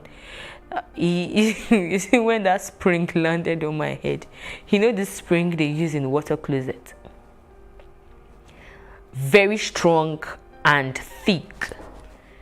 And all I knew that was going on was that I was screaming at the top of my voice with both hands on my head, because it actually hit me on my head. And when I gave birth, like 8 months, when I was 8 months pregnant, I fell in the bathtub and had a slit on my head from the tiles in the bathroom. So sometimes that part of the head still hurts. So when he hit that spring on my head, it was exactly on that spot, and he did it like 3 times. He kept hitting the spring on me. I remember crying till I didn't know what was going on. And for the first time, when they say people have transition, I always wonder. I knew I was just lost somewhere. I knew something was going on to my body. I didn't know where I was. I didn't know what. I was just blank. But I could hear myself crying. I could hear myself crying, and I was just crying, as in, bitter tears. You cry bitter tears, and you just have to still be the one to tell yourself, you have to stop. So by the time I woke up, the other ladies were like, you need to see the way they were rejoicing, because they said they didn't believe I was going to still come back to life. The head was actually bleeding at that point. And at that point when I woke up, they had cleaned it, they had tried everything. I remember when they were pouring water on me. I remember when somebody was tapping me and everything. And I was like, they started explaining what actually happened. That the moment he hit that spring on my head the second time, I started screaming, and they noticed I was bleeding, and I cried, and I just went mute.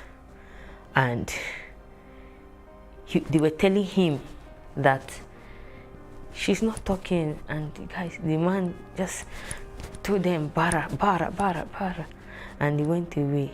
He said they were praying, they were begging God that this girl must not die. She has been like a source of strength to us. If she dies here, what is going to happen and all that. It actually took me 4 to 5 hours before I woke up. And at that point, I had lost strength, I had lost everything. So there was a lady we met in that place that had a phone. So that was the first time I had to beg her. I'm sure it was because as a result of what had happened, she did not allow any other person use her phone. They would normally not allow you use their phones. So I couldn't even tell my mom what I was going through, because there's no how she would hear my voice like that and not panic. And I knew the kind of mother I have. So I called my boss that I worked with in the FRSC and told him, this is what has happened to me. And I don't even know where. Yeah, we were in Trauna at that time. And he said, but why didn't you say anything before leaving? And then I told him that they told us not to say anything. The moment they say don't say anything, you should have known it was trafficking. I know that you're naive and you do not know anything, but you should have told me.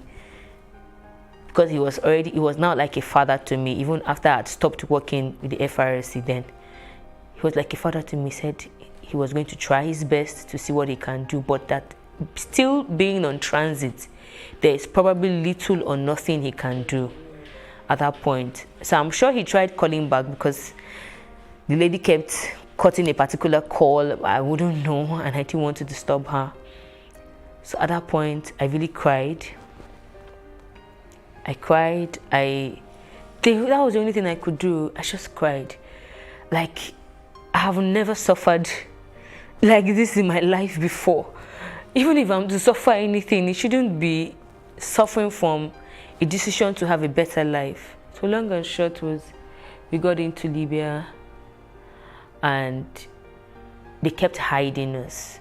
They lay us in hillocks, cover us with tarpaulin, you know, hiding, running, making sure you're not seen, number of choking, you have to be there, sometimes 3 hours, 2 hours, you won't be able to breathe, you can practically feel life leaving you, you're sniffing each other's air, and you know, in the midst of all of this, some people will be fighting and quarreling and beating themselves.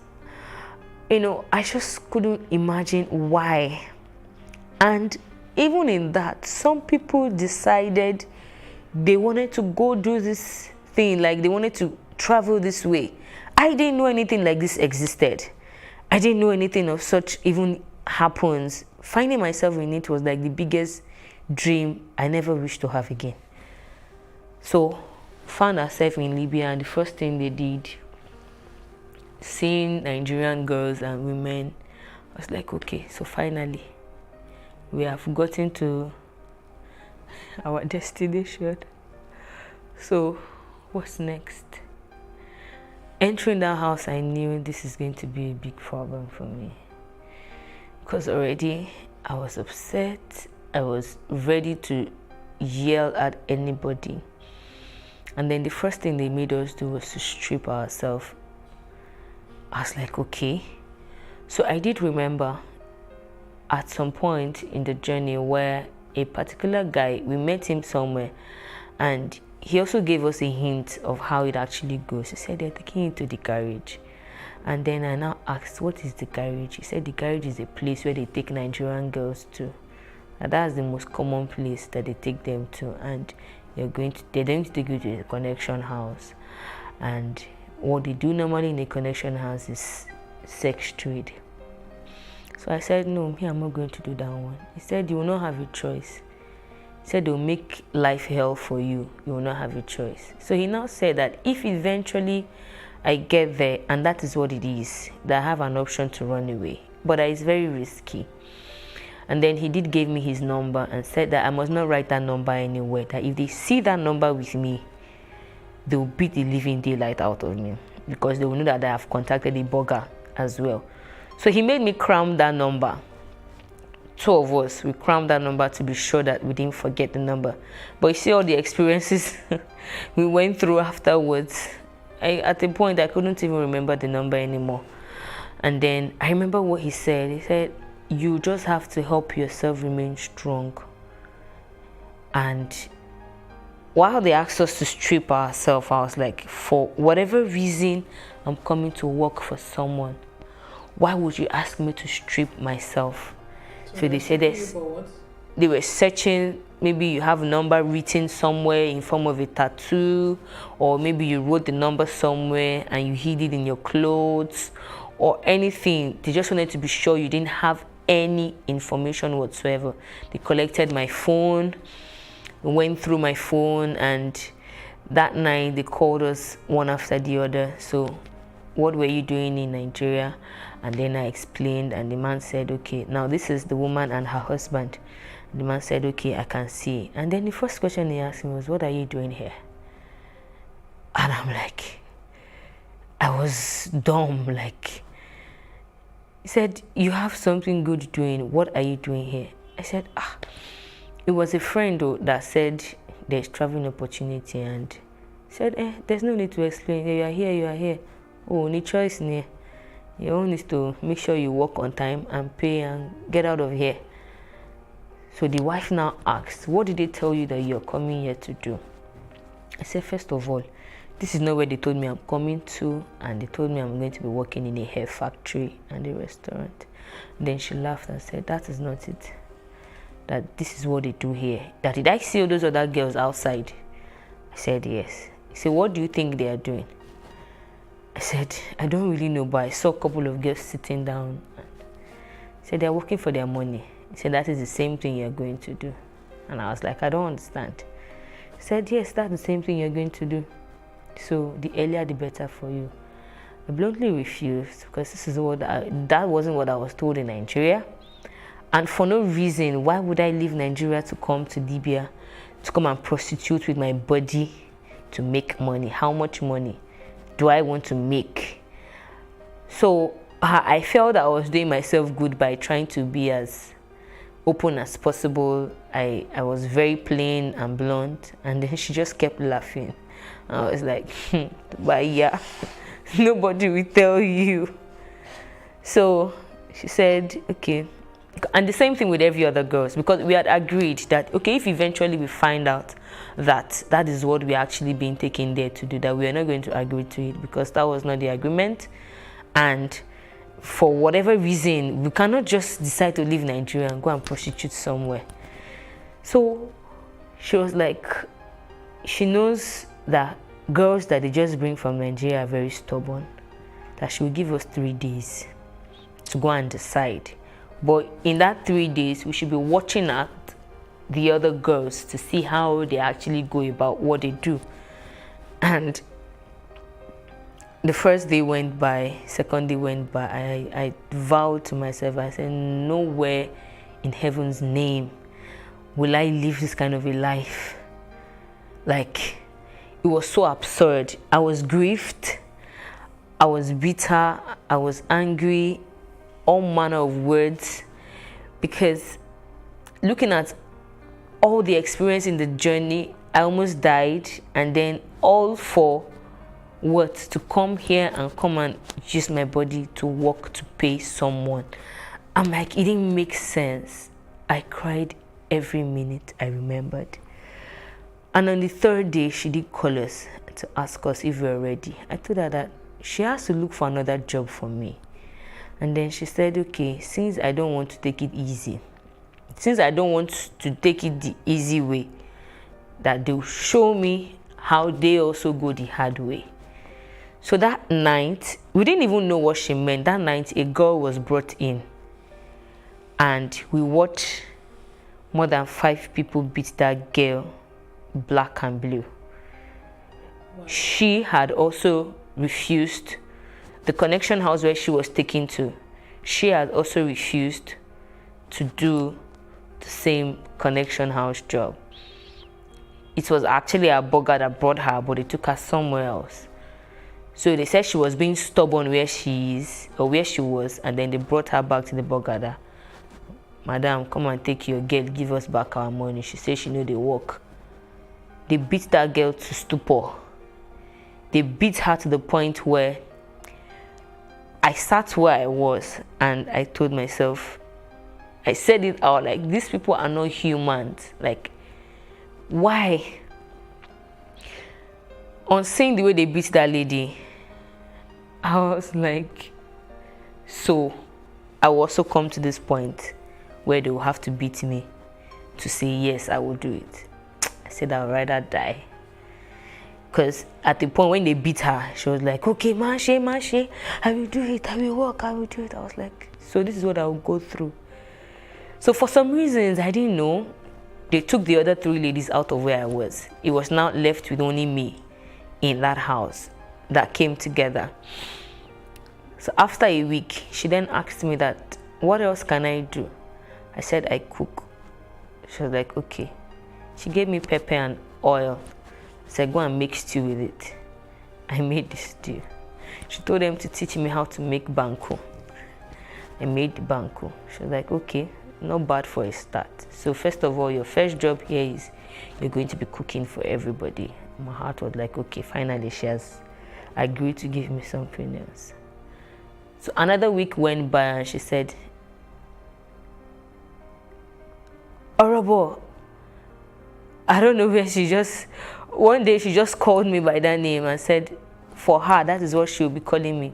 Although she gave me another name, Success. So everybody calls me Success, but she calls me Orobo. And then she looked at me and said, Orobo, are you ready to work now? I was dumbfounded and I couldn't say anything. And in my head, I was like,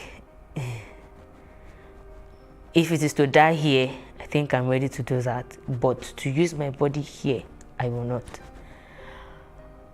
So 3 weeks went down. And all of these weeks, nobody even came in one day to say, this person, how she be, who she be, and all. So after the 3rd week, a man came in, a matured Nigerian man, a Yoruba man. He came in and did ask to take me home. And at first she refused, that she wasn't going to let him take me home, but he begged and all of that. So when we got home, he sat me down and said, I didn't bring you here to come and sleep with you. I brought you here to teach you one lesson that will help you if you must live where you are. He said he noticed the way I was being questioned, the way I was being bullied and all that. That is the way the woman does. And that I'm even still seeing the better side of her. That she's a really, really hard person. And when she's ready to go hard, she goes all the way. He said, you see where you are, there's no shortcut. There is no way out other than for you to actually make money, pay them before you leave. And if you are not even careful, you'll be done paying them, you will not know, you'll still be there playing a fool, working for them. So you have to be smart. I see that you are innocent, but then yet you are smart. So I need you to wake up that smart instinct in you and know what to do to live there as soon as possible. He said he was going to be going to Italy in 3 weeks. From that time, that was the reason why the woman refused to give me to him initially, because normally that is the way some men will come there, take girls and they run away with them and they don't eventually get their money. So he said, but he's going to teach me how to make it fast. That if I work with my body to pay them, they'll split that money in two. But if I'm doing something extra to pay them, they would record the money just the way it is. Say, for example, I sleep with someone and the man pays me 5,000 naira. They're not recording 5,000 naira. They're recording 2,500. But if maybe I sell something or I save up money and I give them that same 5,000 naira cash at hand, they'll record the 5,000 naira for me. So the best for me is to think of something I can start doing to get extra money, which is begging. So when these guys come, I have to beg them for extra penny. Or if they ask for anything beyond what I'm supposed to give them, like in normal duty, then I should ask for extra cash. Those extra cash are the extra stipends I'm supposed to be saving up to give them. I cried my ass out that night. So he said, you see, she's even giving you grace. He said, it's because she likes you. That this woman, she's naturally not the patient type, and the moment you're proving hard, she'll go hard with you and you'll give up. So the earlier the better for you. But he felt that he should just reach out to me and teach me something that would help me.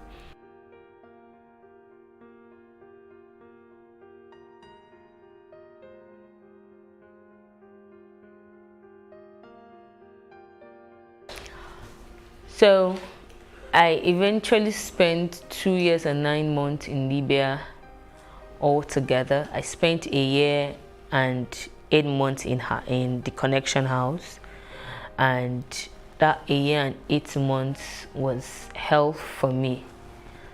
So after 7 months, I tried reaching out. So at the point they released a phone for the girls in the house to call their customers, to know when they're coming, to know if you're having someone who is coming to come and sleep with you over, or someone who is going to come and take you out and all. So I begged one of the girls in charge one day to allow me buy airtime on the phone to call. So I did call my dad, and my dad was really bitter, and he said the only way he knows I can get out of that place is for me to find my way to the Nigerian embassy and tell them that I want to come back home. So I waited for 3 days to actually get that report because he didn't know what to do at that point. He said, okay, can I call you back? So I said, I don't know, but I'll try and talk to the person in charge of this phone so that whenever you call, they give me the call to answer, which was what actually happened. And somehow, I don't know how they got to know, but they found out that I called the Nigerian embassy and they beat hell out of my life. They beat hell, everybody in the house. Plus, at that time, my burger wasn't in Libya at that time. She was in Nigeria. It was the husband that was at home then. The husband beat me. All the girls in the house beat me. So I wanted to run away. Oh, I'm trying to be smart and this and that. After all, they knew that from the very first day I came, the woman was calling me a virus because she knows that I'm kind of smart. I will try to play smart. So from that time, they locked me out from phone. They stopped allowing me go out. It was I can't start recounting experiences, day-to-day activities, how I felt. At some point, I would just practically pray that, God, please, when I sleep this night, don't allow me to wake up in the morning. I slept very late and I'm always the first to wake up. So after a while, I started gaining confidence, like, no, even if I foolishly allowed myself into this, I should be able to still bring myself out of it. So I changed my attitude and started being very smart. I called up as much information as I could. I got to, I became very nice. I always learned lessons and, I was trying my possible best to see beyond the problem I was in and was already thinking of a way out. So I had a couple of guys who would just naturally like me and they would tell me, you see when you're ready to leave this place. Some guys went as far as asking, okay, madam, how much is this girl's money? Let's pay. She would intentionally double the money and make them run away. So when she did that the first time, the second time, I just knew that, okay, so this woman is actually being wicked. But not to worry, I'm actually still going to live here. So when it was about 1 year and 5 months, I sat down one day and calculated how much I had paid, minus all the subtraction. If you do anything, she'll beat you and subtract your money. Maybe 50 dinars, maybe 100. If you quarrel with anybody, maybe 200 dinars. If you fight, maybe 500 dinars and all. So by the time I calculated and I saw that the money had gotten up to like 5,000 dinars, which was actually what that man told me. He said normally it's supposed to be 2,500 dinars, but burgers are always wicked. They want to collect even double of that. So sometimes you have to pay up to like 5,000 to 6,000 dinars before they will let you go. And some will still not let you go, except you fight for your freedom.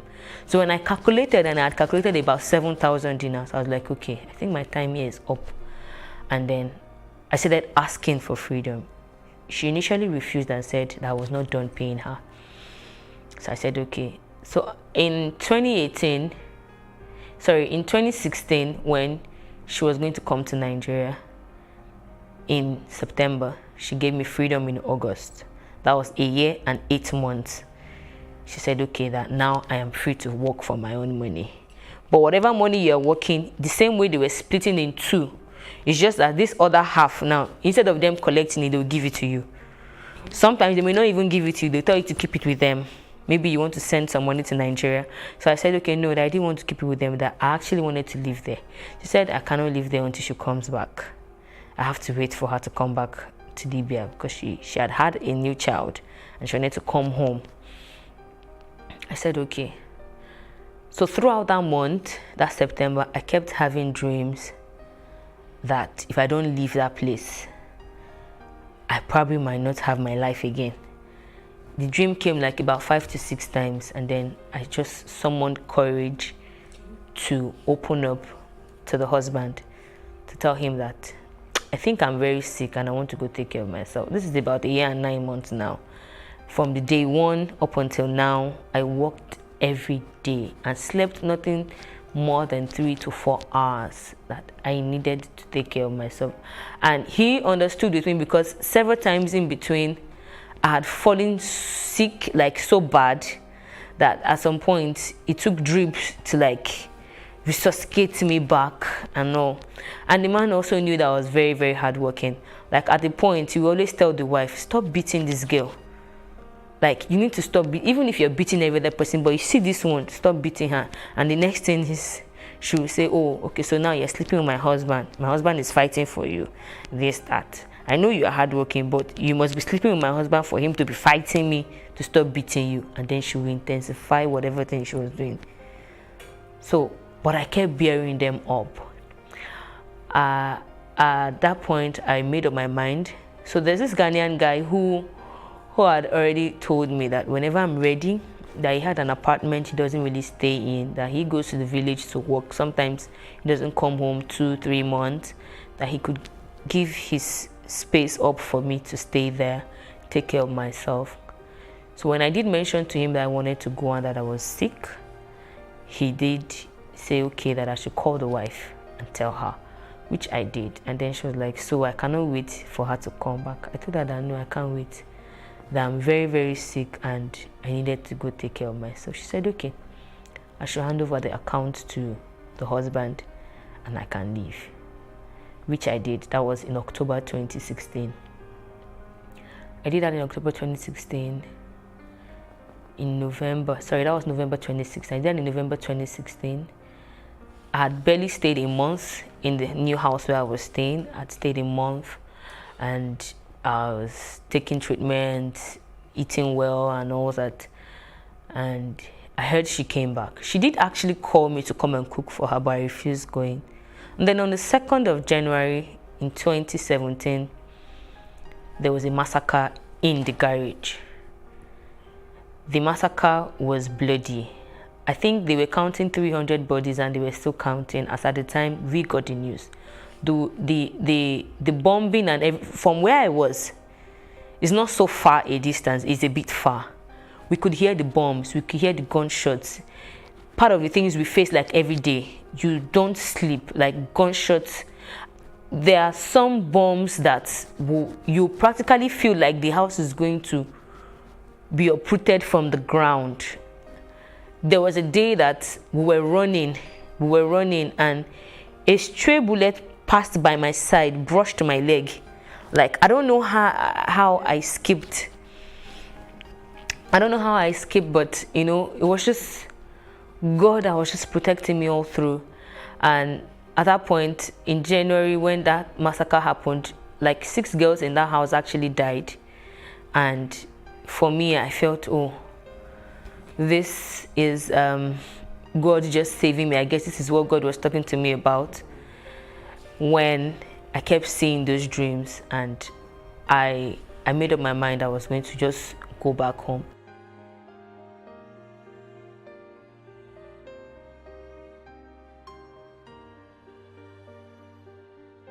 Um, 2 months out of there, I called a friend and told her that if there was a way she could help me find money, I needed to come back home. And she was the one that told me about the voluntary return, that I needed to find my way to the UN's office or whichever way and all that.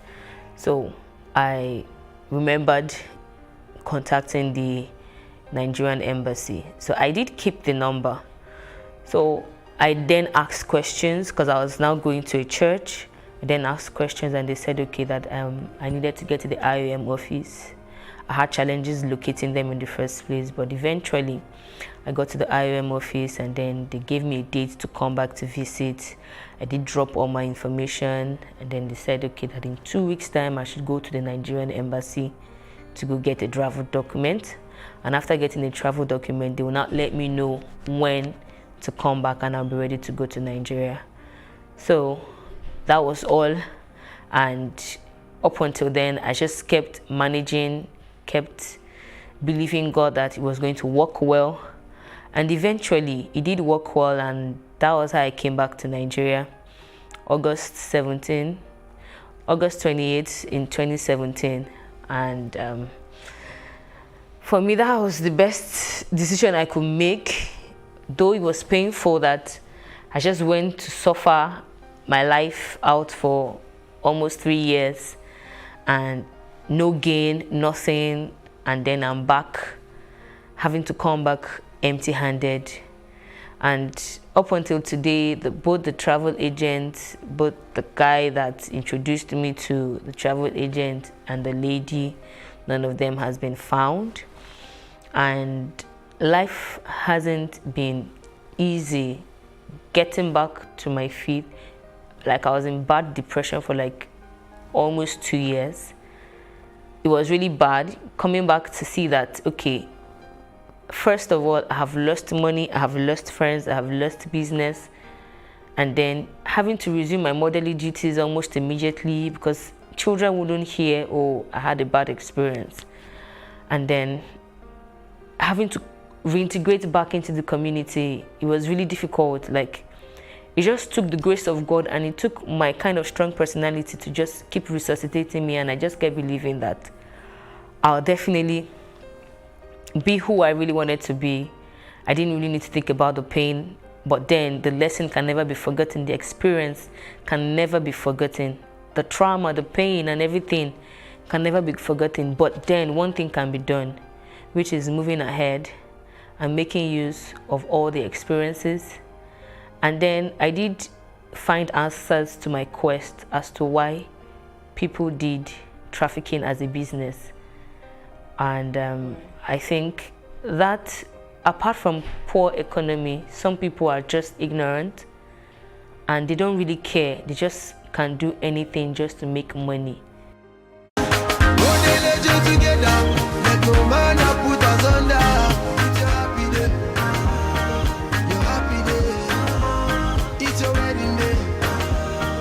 From the star-studded guest lists to the distinctive ashwabis, to even the hashtag trends on social media, Nigerian celebrities sure do know how to make a wedding the talk of the town. It's the month of May, the start of the second quarter of the year, but April was a month filled with delightful, attention-catching weddings. Let's have a look at the weddings that caught the attention of Nigerians in the month of April.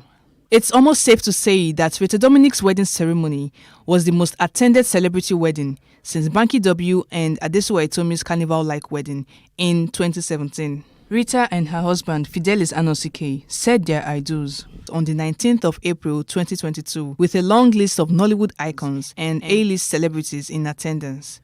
Owerri, the host city of the wedding, witnessed an influx of visitors as celebrities turned up in their numbers, all glammed up for one of the industry's finest. Guests in attendance included the likes of Nollywood veteran Joke Silva, Chidi Mokeme, Ini Edo, Hilda Dokubo, Uche Jombo, celebrity designer and stylist Swanky Jerry, Uti Nwachukwu, Big Brother Nigeria's past housemates, Ese Iriata, Lucy Edet, and Mercy Eke, amongst many others. Social media was buzzing with the hashtag RealDeal22, which trended on several social media platforms. In a swift succession of Rita Dominic's viral traditional wedding party, multi-award-winning filmmaker and director of blockbuster films like King of Boys and The Wedding Party, Kemi Adetiba, and her Ghanaian heartthrob, Oscar Himan Aka, tied the knot traditionally on the 23rd of April 2022 in a colorful movie-like scene with the hashtag Undeniably Yours 2022 trending all over social media that day. The wedding had a theme flamboyantly African, which Nigerians and Ghanaians stunningly embraced as they showed in their flamboyant African outfits. Kemi's traditional wedding outfit showed her Ekiti, Efik, and her husband's Ghanaian heritage. Her first outfit was a graceful green lace gown that made many stare. She then wore a second outfit, which was a royal Efik regalia, an indication of her maternal roots in Akwa Ibom. Then came her last outfit, which was a mini kente attire with beadings all over, which matched perfectly with her husband's Ghanaian outfit. Simply stunning. The guests in attendance featured multiple celebrities with the likes of Shola Shobowale, Toke Makinwa, Ebuka Obi Uchendu, Zainab Balogun, Toyin Abraham, Sean Fakwa, Uti Nwachukwu, Aka Nnani, Tools, Banky W and his wife Adesuwa Itomi, Ini Dimma Okoje, Big Brother Nigeria past housemates Alex and Pere, amongst many, many others.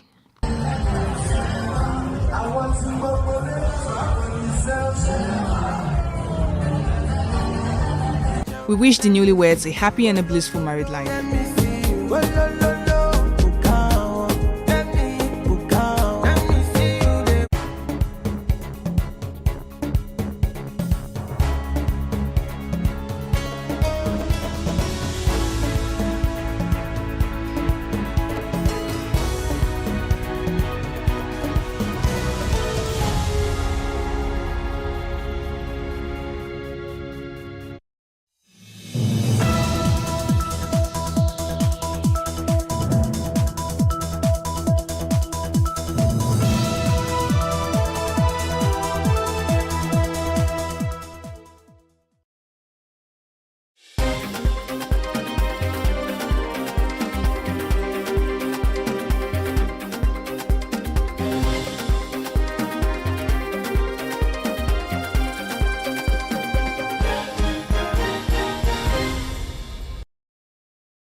Good evening, I am Shade Uwe and this is News Update. President Bola Tinubu will on Wednesday depart Abuja for Dubai, United Arab Emirates, to attend the COP28 Climate Summit, also known as the 28th United Nations Climate Change Conference. At the World Leaders Summit, which takes place on December 1st and 2nd, 2023, under the theme Unite, Act and Deliver, President Tinubu will deliver a national statement highlighting Nigeria's stance on various thematic issues, including renewable energy and climate financing. The Nigerian government has approved 27.5 trillion naira for the 2024 appropriation bill, according to Minister of Budget and National Planning, Atiku Bagudu. The medium-term expenditure framework, MTEF, which was approved by the National Assembly, has been reviewed, resulting in a target revenue of 18 trillion naira for the next fiscal year. The Council has also reviewed the MTEF, which has an exchange rate of 750 naira to a dollar and a crude oil benchmark of $73 to improve revenue. Mr. President's determination to find more money to fund our priorities, today the Federal Executive Council further revised the medium-term expenditure framework and the fiscal policy framework. And two of the important decisions was to use an exchange rate of 750 naira to a dollar, and also a benchmark crude oil reference price of $77.96, meaning $4 more than the earlier approval.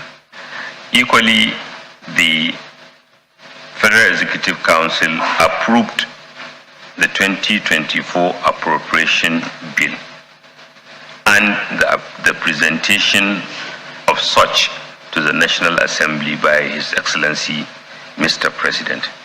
The bill has an aggregate expenditure of 27 trillion 500 billion. The forecast revenue is now 18.32 trillion, which is higher than the 2023 revenues, including that provided in the two supplementary budgets. Equally and commendably, the deficit is lower than that of 2023. President Bola Tinubu has transmitted an executive communication to the Senate indicating his intention to present the 2024 appropriation bill to a joint session of the National Assembly tomorrow, Wednesday, November 29th by 11 a.m. Tinubu's letter of intent was read at plenary by Senate President Godswill Akpabio on Tuesday, November 28th. An appeal court sitting in Lagos State on Tuesday dismissed the petition filed by Tonya Cole of the All Progressives Congress APC against Rivers State Governor Siminalayi Fubara of the People's Democratic Party. Tonya Cole wanted the appeal court to direct the Independent National Electoral Commission (INEC) to declare him the winner of the March governorship election. He had told the court that Fubara was still signing documents as Accountant General of the state, even after his nomination as the governorship candidate of the PDP. The Rivers State Governorship Election Petition Tribunal had in October dismissed the petition, saying that the APC that sponsored Tony Eko had withdrawn the petition against Fubara's victory. A Federal Capital Territory High Court Abuja has adjourned an alleged procurement fraud case involving ex-governor of the Central Bank of Nigeria, Godwin Emefiele. The court adjourned the trial of the ex-bank chief to January 18 and 19, 2024 for continuation of trial. Emefiele is standing trial on a 6-count amendment charge on alleged procurement of vehicles to the tune of 1.6 billion naira. He was granted bail on November 17, 2023 to the tune of 300 million naira. Emefiele, the ex-CBN governor, had pleaded not guilty to the charges. The Court of Appeal Abuja Division has sacked the Deputy Speaker of the Bauchi State House of Assembly, Jamilu Barade. Barade's sack came less than 4 days after the Appellate Court sacked the Speaker of the State Assembly, Abubakar Suleiman, as a member representing the Ningi Central Constituency in Ningi local government area of the state. Suleiman is the immediate past chairman of the Conference of Speakers of State Legislators of Nigeria. The court also ordered a rerun in some polling units.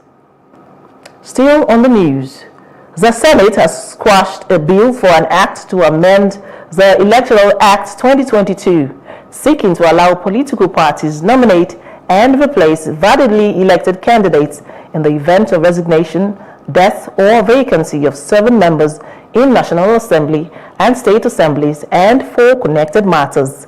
The sponsor of the bill, Senator Karimi Sunday, representing Kogi West Senatorial District, explained that the bill seeks to amend the Electoral Act 2022 to allow the political party that won an election nominate and replace candidates into National Assembly and State Houses of Assemblies whenever vacancy occurs due to death or resignation of the candidate during the pendency of his tenure in office.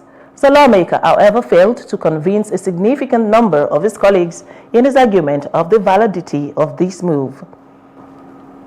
Operatives of the Imo State Police Command have arrested 18 suspected members of the indigenous people of Biafra in connection with the killing of 2 officers at Ahiava Junction in Ehiazu Umbise local government area of the state.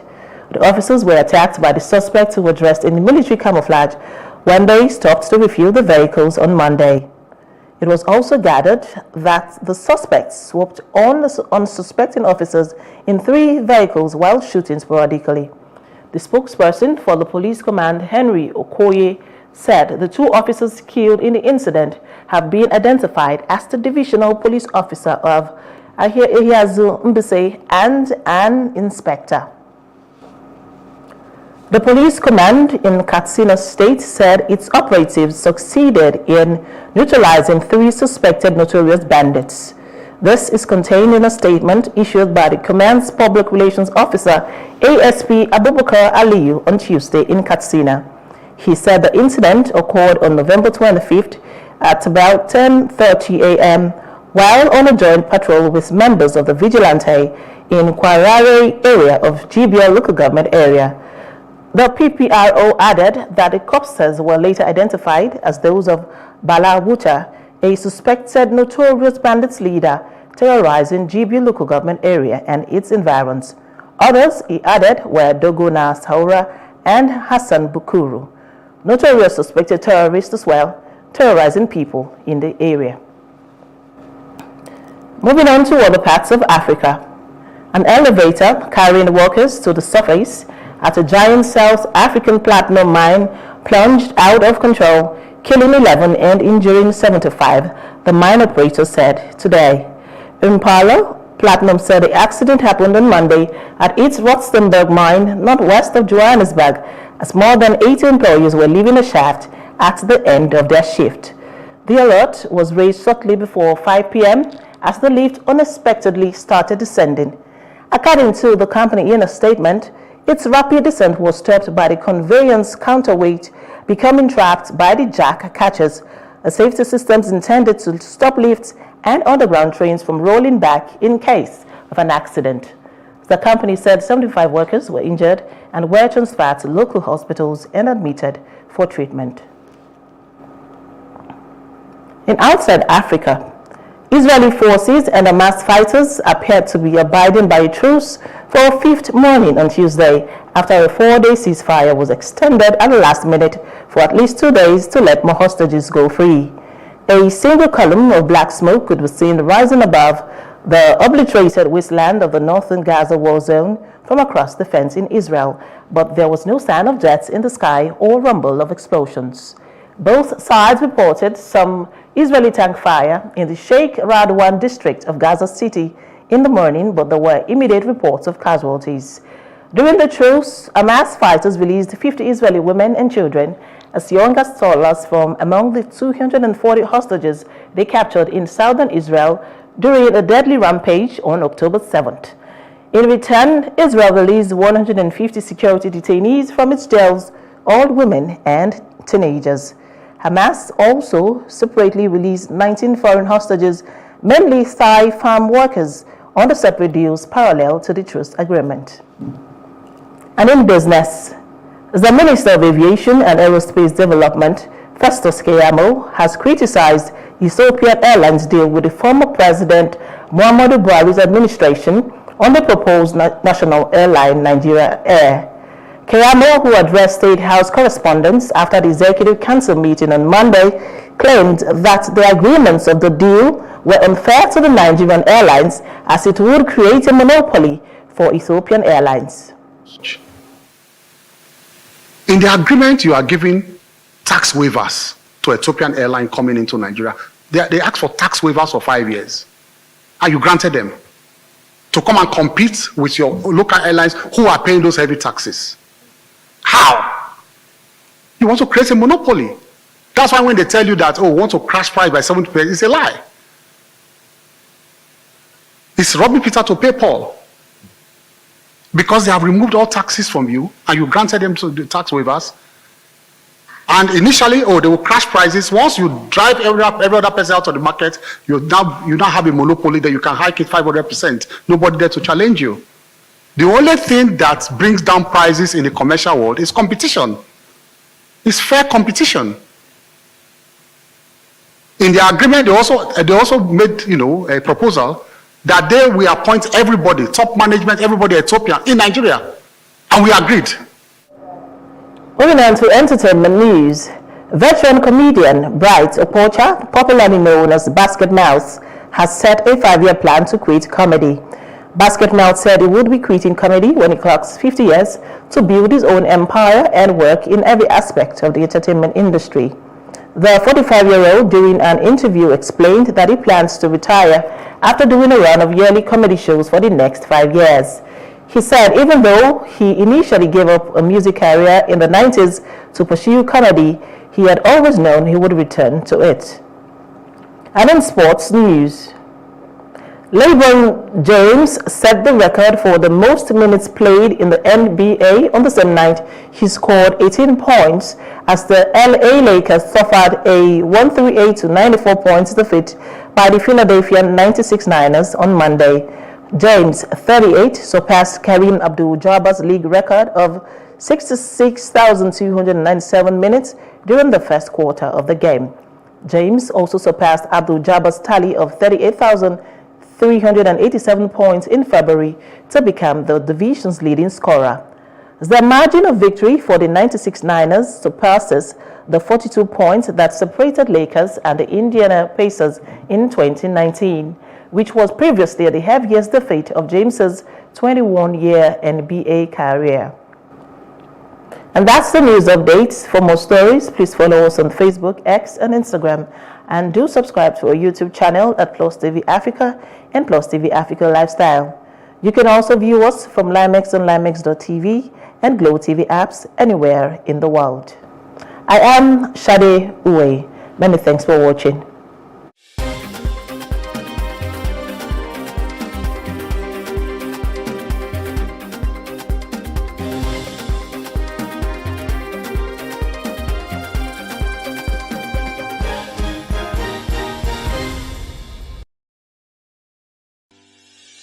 Increase the reach of your events or business services.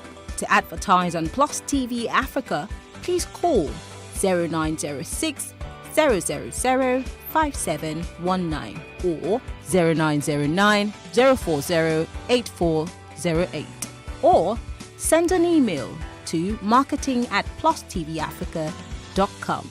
Plus TV Africa. Big stories live here.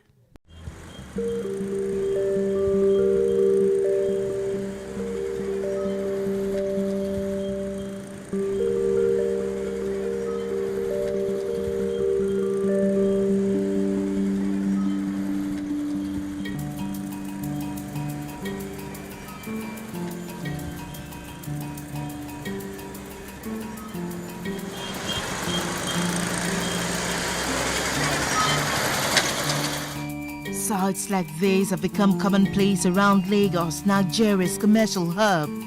Street beggars looking pitiful, others stretching their hands, calling for alms or scuttling for limited meals or gifts handed them by gracious passers-by. However, Lagos does not seem alone in this. Ibadan, an ancient city in Oyo, southwest Nigeria, isn't left out. The pace-setter state also has a teeming number of beggars, many of them immigrants from Niger and Chad. Halima is a 37-year-old mother of this kid. Daily, she heads for the streets to make a living off street begging. Some people they give me 10 and some people they give me 20 now, 15 now. So the bar is for Yoruba where they sell rice. She tells us that her street begging business pays off a lot in Nigeria. Nigeria good. Nigeria they give us food, they give us clothes, they give us everything. Nigeria is fine, nothing unique. Nigeria is good. I don't stay in Nigeria 3 years. Now back to Lagos at Jagale precisely. A suburb dominated by low-income earning Nigerians is where we find Fatima, a 15-year-old who migrated from Bauchi and was introduced to a life of street begging by her auntie. My mommy don't have money. The money where she don't have, where she give us to eat. She don't have money but put us for school. Why she come dey begging? She is not alone. Her 54-year-old mom had also taken to street begging for survival. She recounts how tales of green pastures had made her migrate from her home state of Bauchi. She tells us her experience. Da yara bakwai kuma ba da kuɗi shine masababin na taho Lagos. Har ne wannan shekaru ina nan Lagos. Well, for this mother and daughter, an intervention made all the difference. Ba ni da jari ne. Ba jari. Shine yasa nake yi kuma wannan oga shine yazo shi yace in daina yin bara in kama sana'a in bayar yara na biyu makaranta na bashi yara na wa'annan guda biyu makaranta. Currently, the begging system in Nigeria is structured, in a way that these beggars are most times being imported from the north, to beg, and there are those who they remit to. A 2013 survey posted by Science Direct indicated that the total population of beggars in Nigeria stood at 12.4 million persons as of 2013.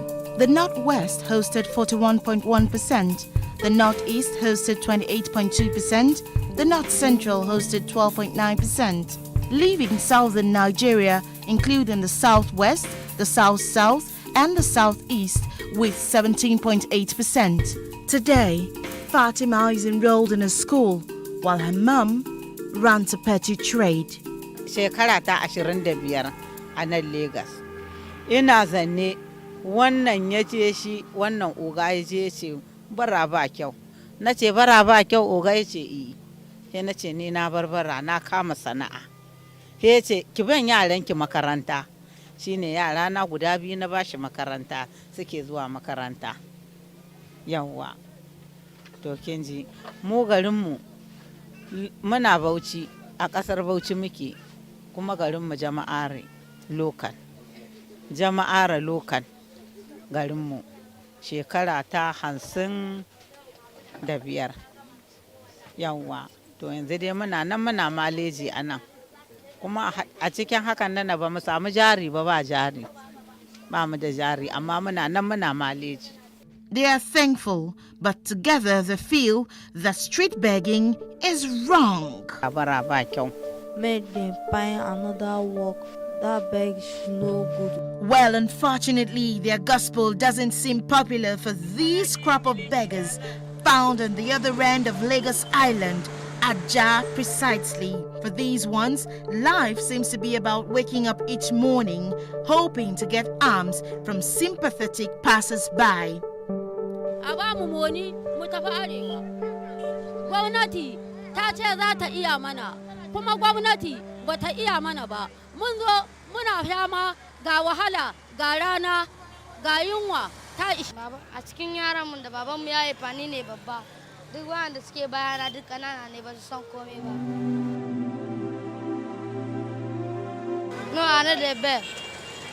I know go bed. I know go bed. I will give my daddy. May put me for school. Jigawa, wahala ce ta kawo mu, mijina ne ya mutu. Mijina ne ya mutu. Shi ne ya sa na zo ni. Ba kwan ne ya sa na zo ni ba. Nema na zo ni ci da bakina. Diba ha kaina. Bata iya Ingilishi ba. Wa diba kaina. Ba mu ni yunwa. Karata guda. Some of these passers-by think that street begging constitutes a nuisance. We Nigerians are the ones that are still making these guys be on the road. Okay. Normally, we should not give them money. We should stop giving them money. You understand? When we are giving them money, then we are supporting it. Okay. So when we stop giving them money, they will move. Since they beg for, let's say, quite some time, and I think they should try and raise up something and delve into one business or the other rather than begging it. Why do people take to street begging? We spoke to a psychologist. Begging starts from environments where there's deprivation from basic amenities and where there's poverty. However, once the habit starts, it becomes a disease of the neural system where it becomes self-replicating. Once a person goes on the roadside and asks for alms, and that person's behavior finds expression, the normal way the brain works is that that habit or that behavior now becomes habitual. It's a self-replicating habit, you know. And so several people who tried the first time and they were able to get a few naira from that begging habit, they will be chasing that feeling. There's a feeling that comes from begging and getting someone to give you alms. In Lagos, the number of child beggars and adult beggars, experts say, runs into over 1,000, as it would be recalled that earlier in 2020, some beggars numbering over 1,000 blocked the entrance to the Lagos State House of Assembly and the governor's office to protest against what they termed undue harassment and arrest by officials of the state government. With three northern states of Kano, Niger and Nasarawa recently banning street begging, the Lagos state government may not have officially banned street begging, but has constantly wasted no time to reiterate its position on the zero tolerance for street begging. It's illegal. In Lagos, the law does not tolerate it. There is a law that is against street begging, and we are trying to enforce the law. We are actually enforcing the law because anybody who is caught doing street begging in Lagos is going to face prosecution. And if they are kids, they can be taken up the streets and taken to centers. If you are brought before a magistrate for begging, you can be fined up to 30,000 naira, or you can be sent to 1 year imprisonment. Some schools of thought believe that if people were not given to street begging, there wouldn't be beggars on the streets. We should give to beggars, but not those who have the capacity to work. If you want to look at it, you need to find what is the definition of a beggar. Is it somebody who is incapacitated, or is it somebody who has just chosen begging as a lifestyle? If If it's somebody who has chosen begging as a lifestyle, no. But if it's someone who is incapacitated, you know, like if you go to other climes, they have people who are incapacitated, but there's a way they are taken care of. If Nick was in Nigeria, he would have been a street beggar. But today, Nick is far richer than some industrialists in this nation. Why? Because there are nations that have provided some sort of support. So what does religion say about street begging? According to the Quran and the Hadith of the Prophet ﷺ, you know, we are told that we should earn a living in the most legitimate way. So Islam does not encourage street begging, doesn't encourage begging at all.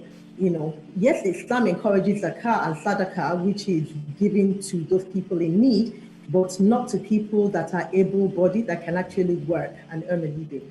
You know, so we don't just, Islam does not encourage begging.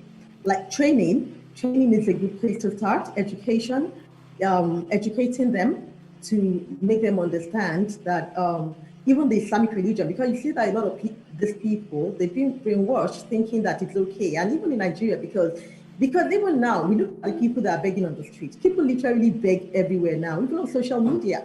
You see people going on social media to beg in a way that maybe you call it a sophisticated kind of begging. So I think the first thing is education, to educate those people that it is not acceptable. Even the religion that they practice does not accept it. It's totally unacceptable. Some people have made a life out of begging.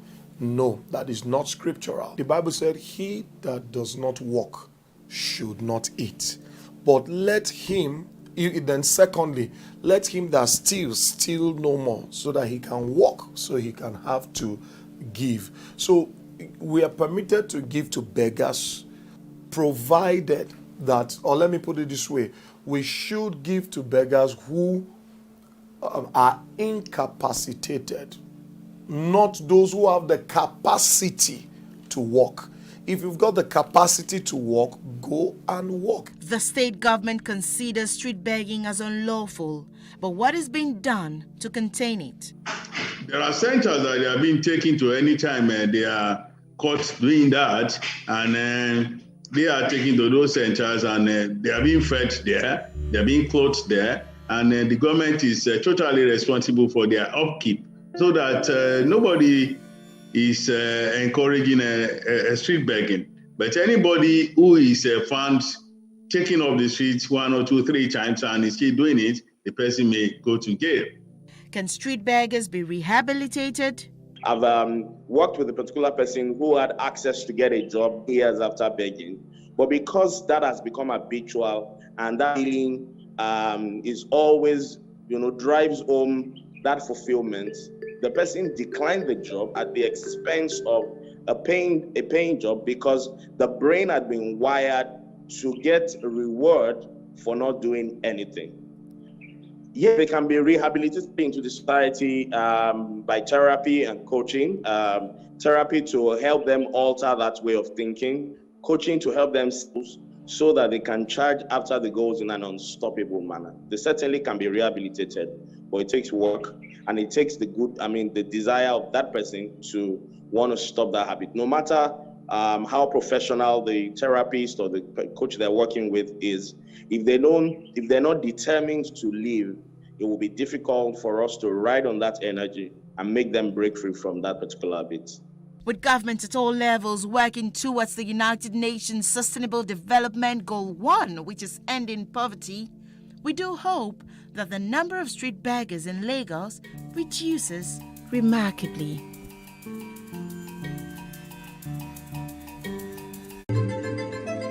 Nigeria, by extension, Africa, is faced with a lot of challenges. The growing youth population with little engagement, that is a ticking time bomb. We are a blessed people with diverse culture and highly cerebral minds who have a lot to say. And yes, we are talking.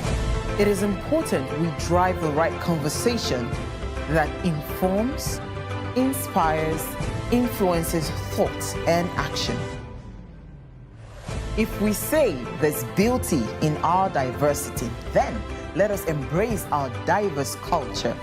We must continue to courageously be the voice of transformation as we are the hope for the future. Yesterday's conversations shape today. What are you saying to shape your tomorrow? We know you have a lot to say, and we are here to hear you.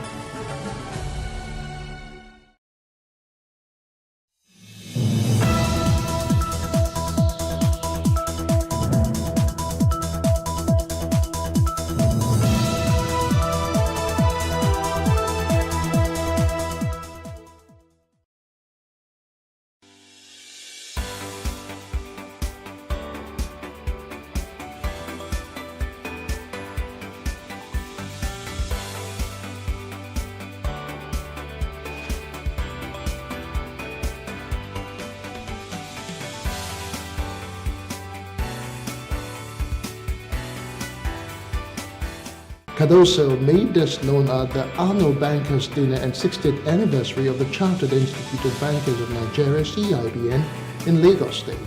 The former Commissioner for Economic Planning and Budget in Lagos said the previous administration pumped 10 trillion naira into quasi-interventionist activities that were not the areas of strength of the Apex Bank. He said events in the past few years have not portrayed the Apex Bank in good light. He settled the CBN has strayed from its core mandate and engaged in quasi-fiscal activities through different initiatives in sectors ranging from agriculture, power, and many others. Now, these clearly distracted the bank from achieving its own objectives and took it to areas where it had limited expertise. Furthermore, the Apex Bank chief said commercial banks in the country will be directed to increase their capital base as they do not currently have sufficient capital relative to the finance system needs in servicing a $1 trillion economy. On the show today, we'll keep our eye on the CBN macroeconomic policies, banks recapitalization, and lots more. Welcome to Business Insights in Plus TV Africa. I am Justin Akadonia.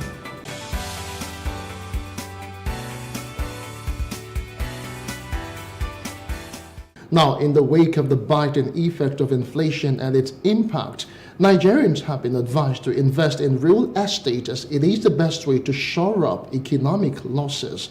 The convener of the Go Real Pro, Jane Onwumere, said this at the opening of a 2-day real estate network marketing business mastery conference. Details now. First quarter of 2024, I'm going to do XYZ with this particular affiliate. This conference is not just about teaching. It is about empowering anyone who wants to be a professional networker and those who want to learn how to apply networking principles to grow their businesses. It kicks off with this panel session. It's not everybody that you meet that will buy land. Some of them need money. Participants are taken through effective strategies including personal development, digital and network marketing, among others. Not everybody is a salesperson. Not everybody is a network marketer. Not everybody, with all due respect to all the other topics, everything is important.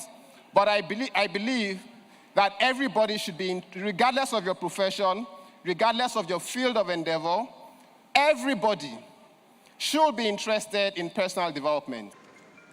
But if you would embody the energy of a big time closer, you will close even without speaking to anybody, and somebody says, I want to close with this particular person. They will call your name. What is your reason for doing digital marketing? Who are your target audience in digital marketing? Now, on the internet, there are various people you meet.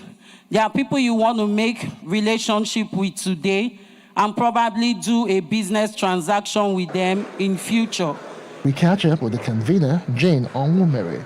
She reveals plan to officially unveil a startup grant of 1.5 million naira to 5 million naira to over 120 persons to enable Nigerians and Africans kickstart the journey to becoming real estate professionals. I saw what we call estate agents, always quarreling over commission, always fighting over, I brought this customer, I did this.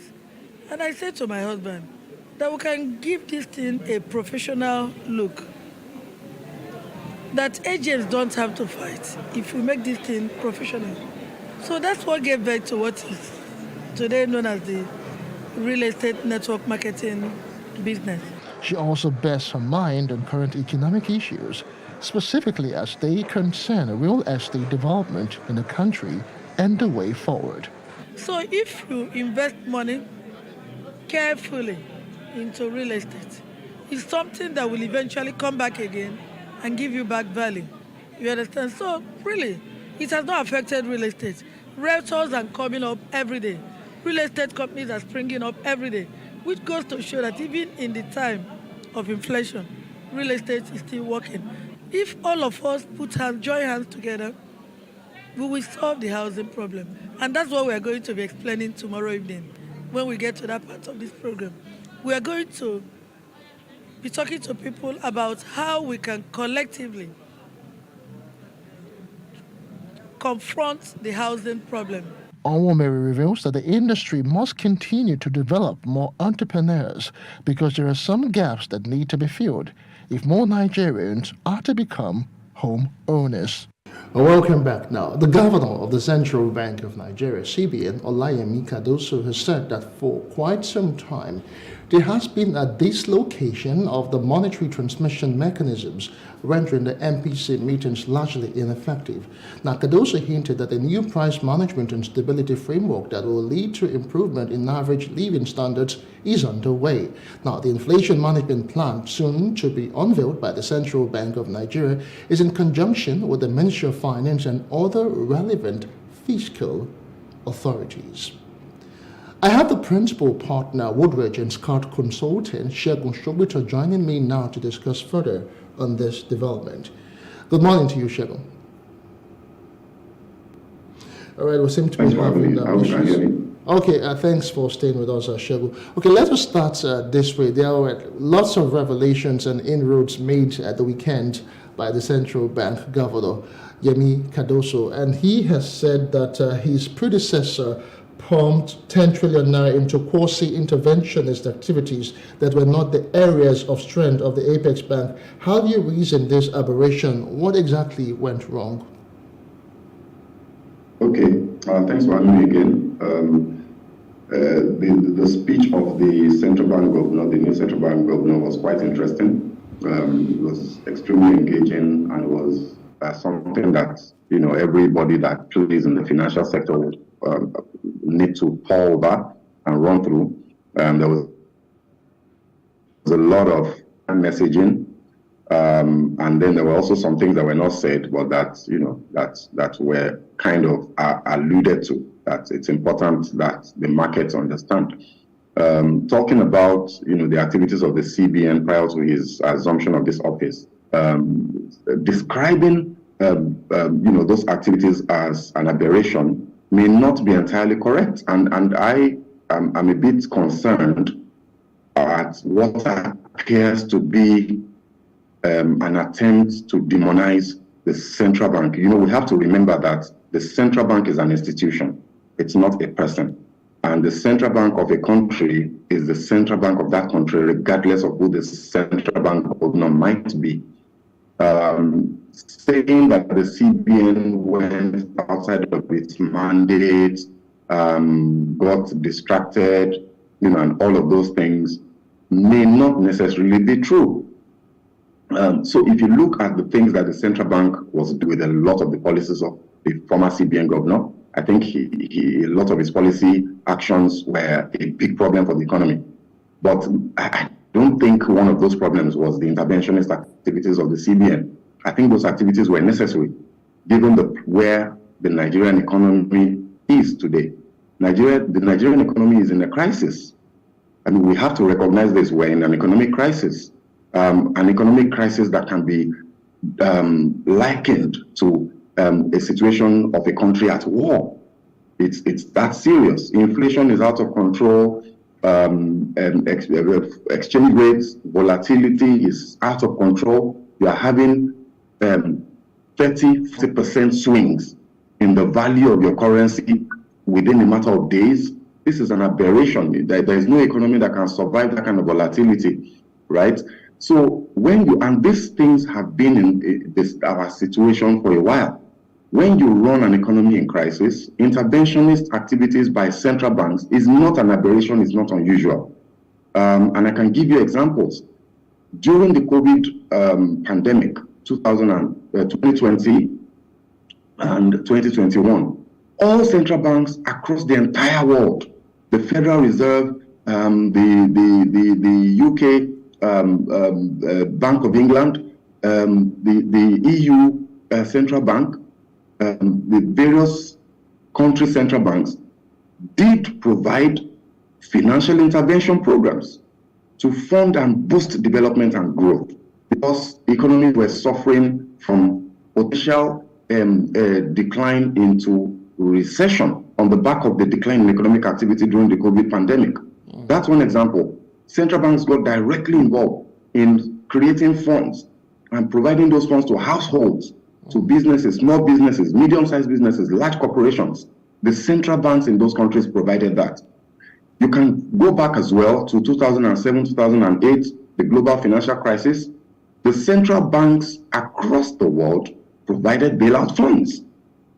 So this thing that the CBN was doing under Emefiele in the last 3-4 years, the Anchor Borrower Program, the various intervention funds to the aviation sector, to the energy sector, is nothing new. In fact, the Central Bank of Nigeria before Emefiele, 2010, I remember vividly, had a manufacturer sector intervention fund that was specifically targeted at medium-sized manufacturing enterprises that had run into crisis and that had loans that were crippling the banking sector. All right. The CBN provided intervention funds to bail those manufacturers out and then to help them revamp their businesses.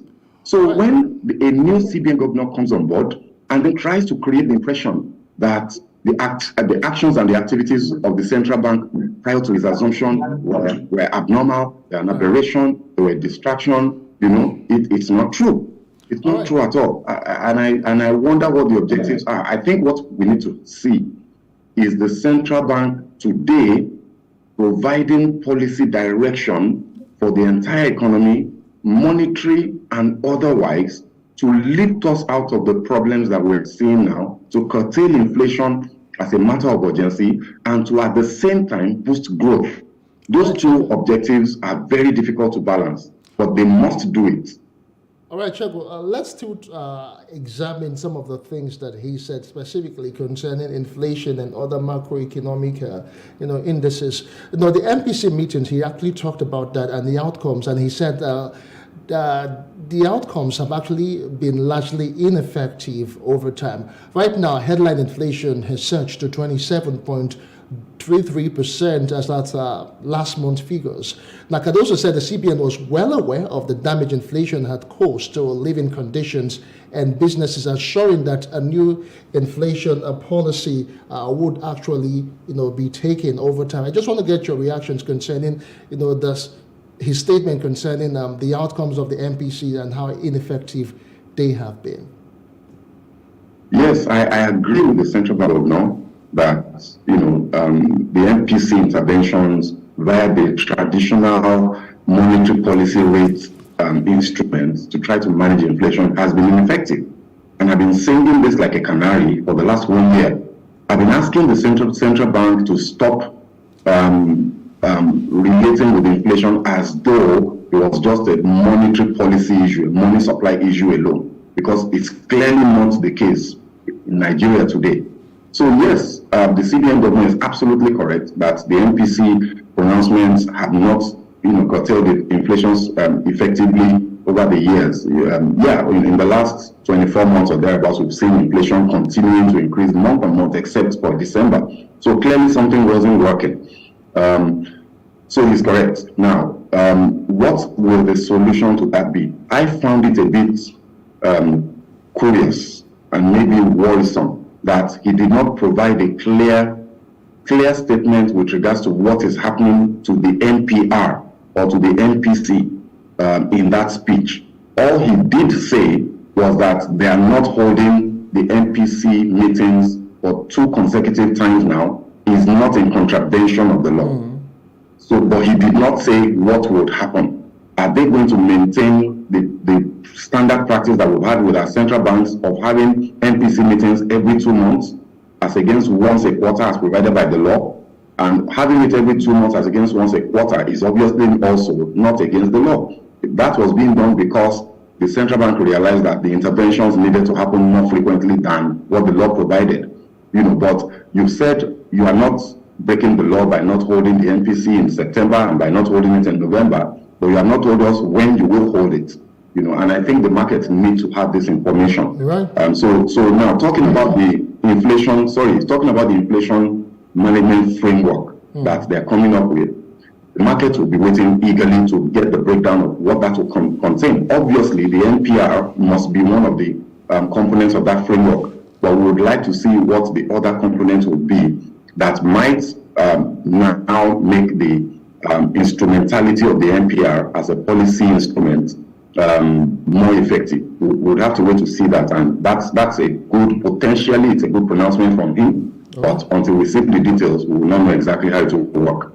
Okay, now going forward, inadequate foreign exchange supply, depreciation of the exchange rate, limited external reserves, weakened output, and high unemployment have pushed up interest rates, affected asset quality and solvency ratios in the banking sector. Now, Cardoso seems to believe that through targeted policies, in as much as you said that he's not aligned, transparent market operations and coordination between the monetary and the fiscal authorities, we can be assured of a more stable exchange rate, control inflation, and also create an enabling environment for businesses and individuals to thrive. Do you agree? Okay, a whole lot was said by the central bank. Can you hear me now? Please go ahead. Did you get my question? Yes. Yeah, please. I got your question. All right. So basically, I found it quite curious that the Central Bank of Nigeria governor spoke about transparency and the importance of transparency to the functioning of especially the foreign exchange markets. All markets, whether they're foreign exchange, financial, capital markets, money markets, whatever kind of market that you're talking about that involves exchange of value, transparency and information flow are very critical components of ensuring that that market is efficient and is achieving its objectives.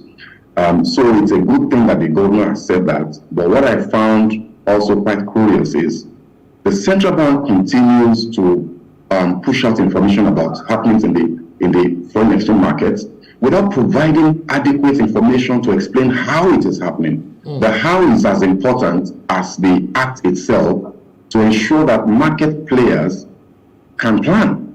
They understand what is happening and why it is happening. So if the CBN says, for example, that backlogs are being cleared, with banks, with the issue of forward contracts and all of that, and with the issue of maybe the airline backlogs, if the CBN says on a week-by-week basis we're clearing these backlogs, I think it is absolutely critical that the CBN provides the how. Because if you do not provide the how to the market, then they cannot independently determine what direction the market will go in. If the how is unsustainable, then the gains that we see in the price, in the valuation of our currency will be temporary. And that will have very damaging effects in terms of long-term, medium-term, and long-term planning for the players in the market. So, yes, the CBN governor is absolutely correct about transparency, but he needs to walk the talk and not just talk it alone. The CBN has been pumping out information without providing the basis of that information. Where is this liquidity coming from? Because we all know, the market. All right, so very quickly, for sake of time, now let's just finalize on the recapitalization. In 2004, commercial banks were asked to recapitalize from 2 billion to 25 billion naira. Remember the marriages of misfits, and a whole lot of that came out of all of that. Now, 19 years on, there are plans for banks to boost their capital base to meet with the expectations of a growing economy. I just want to quickly get your thoughts concerning this recapitalization for commercial banks.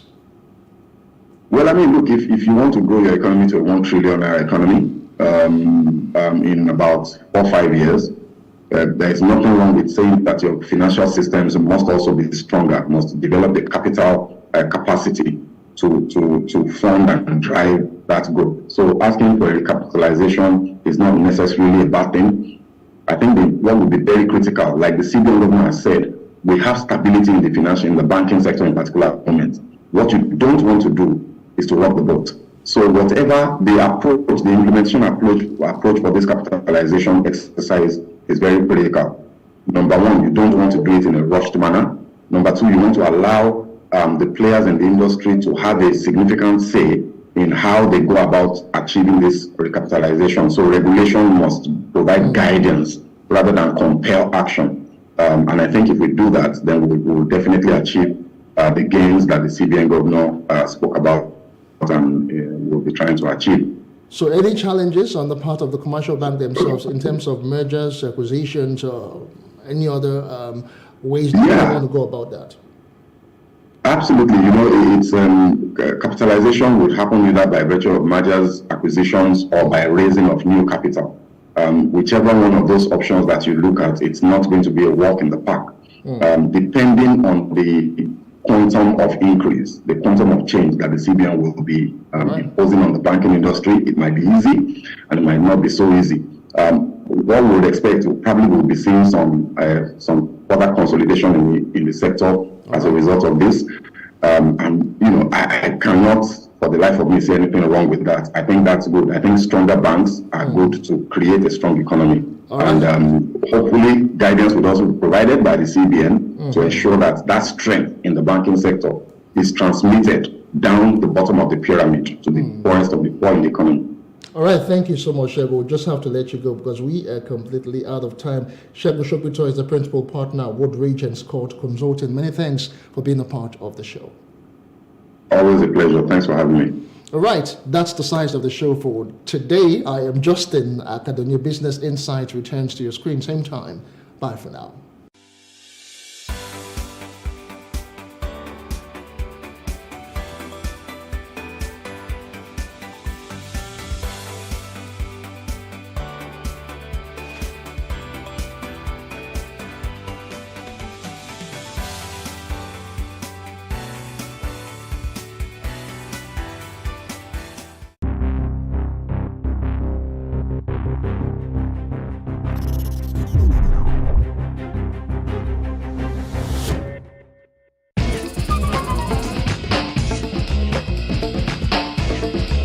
Juggling, acrobatic display, and dancing are some of the acts you will see from the God Knows Best Academy, a local unicycling team in Lagos. The team was started by Olalekan 6 years ago. He tried to get a job but could not, so he tried his hands on comedy, football, skating, before he settled into cycling, training young boys and building a team. I actually started from my family compound back then in about 6 years ago. That's in Bariga. So I started riding it because I couldn't gain admission. So I started skating and all of a sudden my friend introduced me to this recycling thing. So I was like, what's this stupid thing, this one tire bike? I never knew the bike is my destiny. So actually the bike has taken me to a lot of places. Fortunately for me, I'm African representative of it. I've been to a lot of shows, I've been to a lot of events through this recycling of it.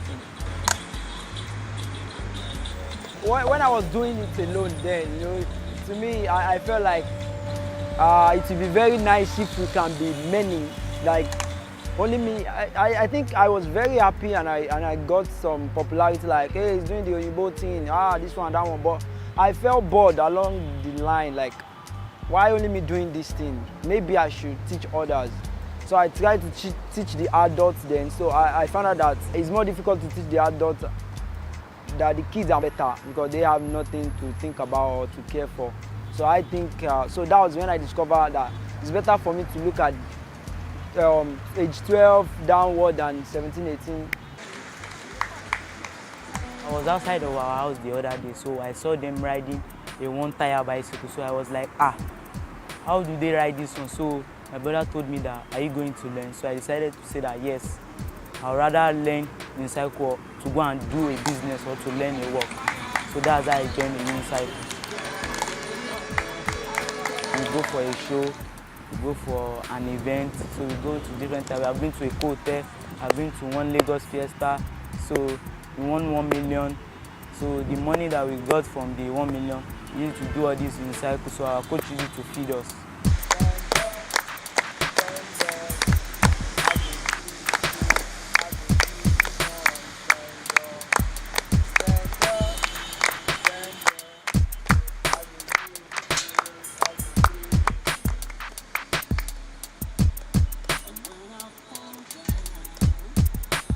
In dancing, in singing, than this one bike thing. That what was it used for? What was this one? But along the line, we started getting attention.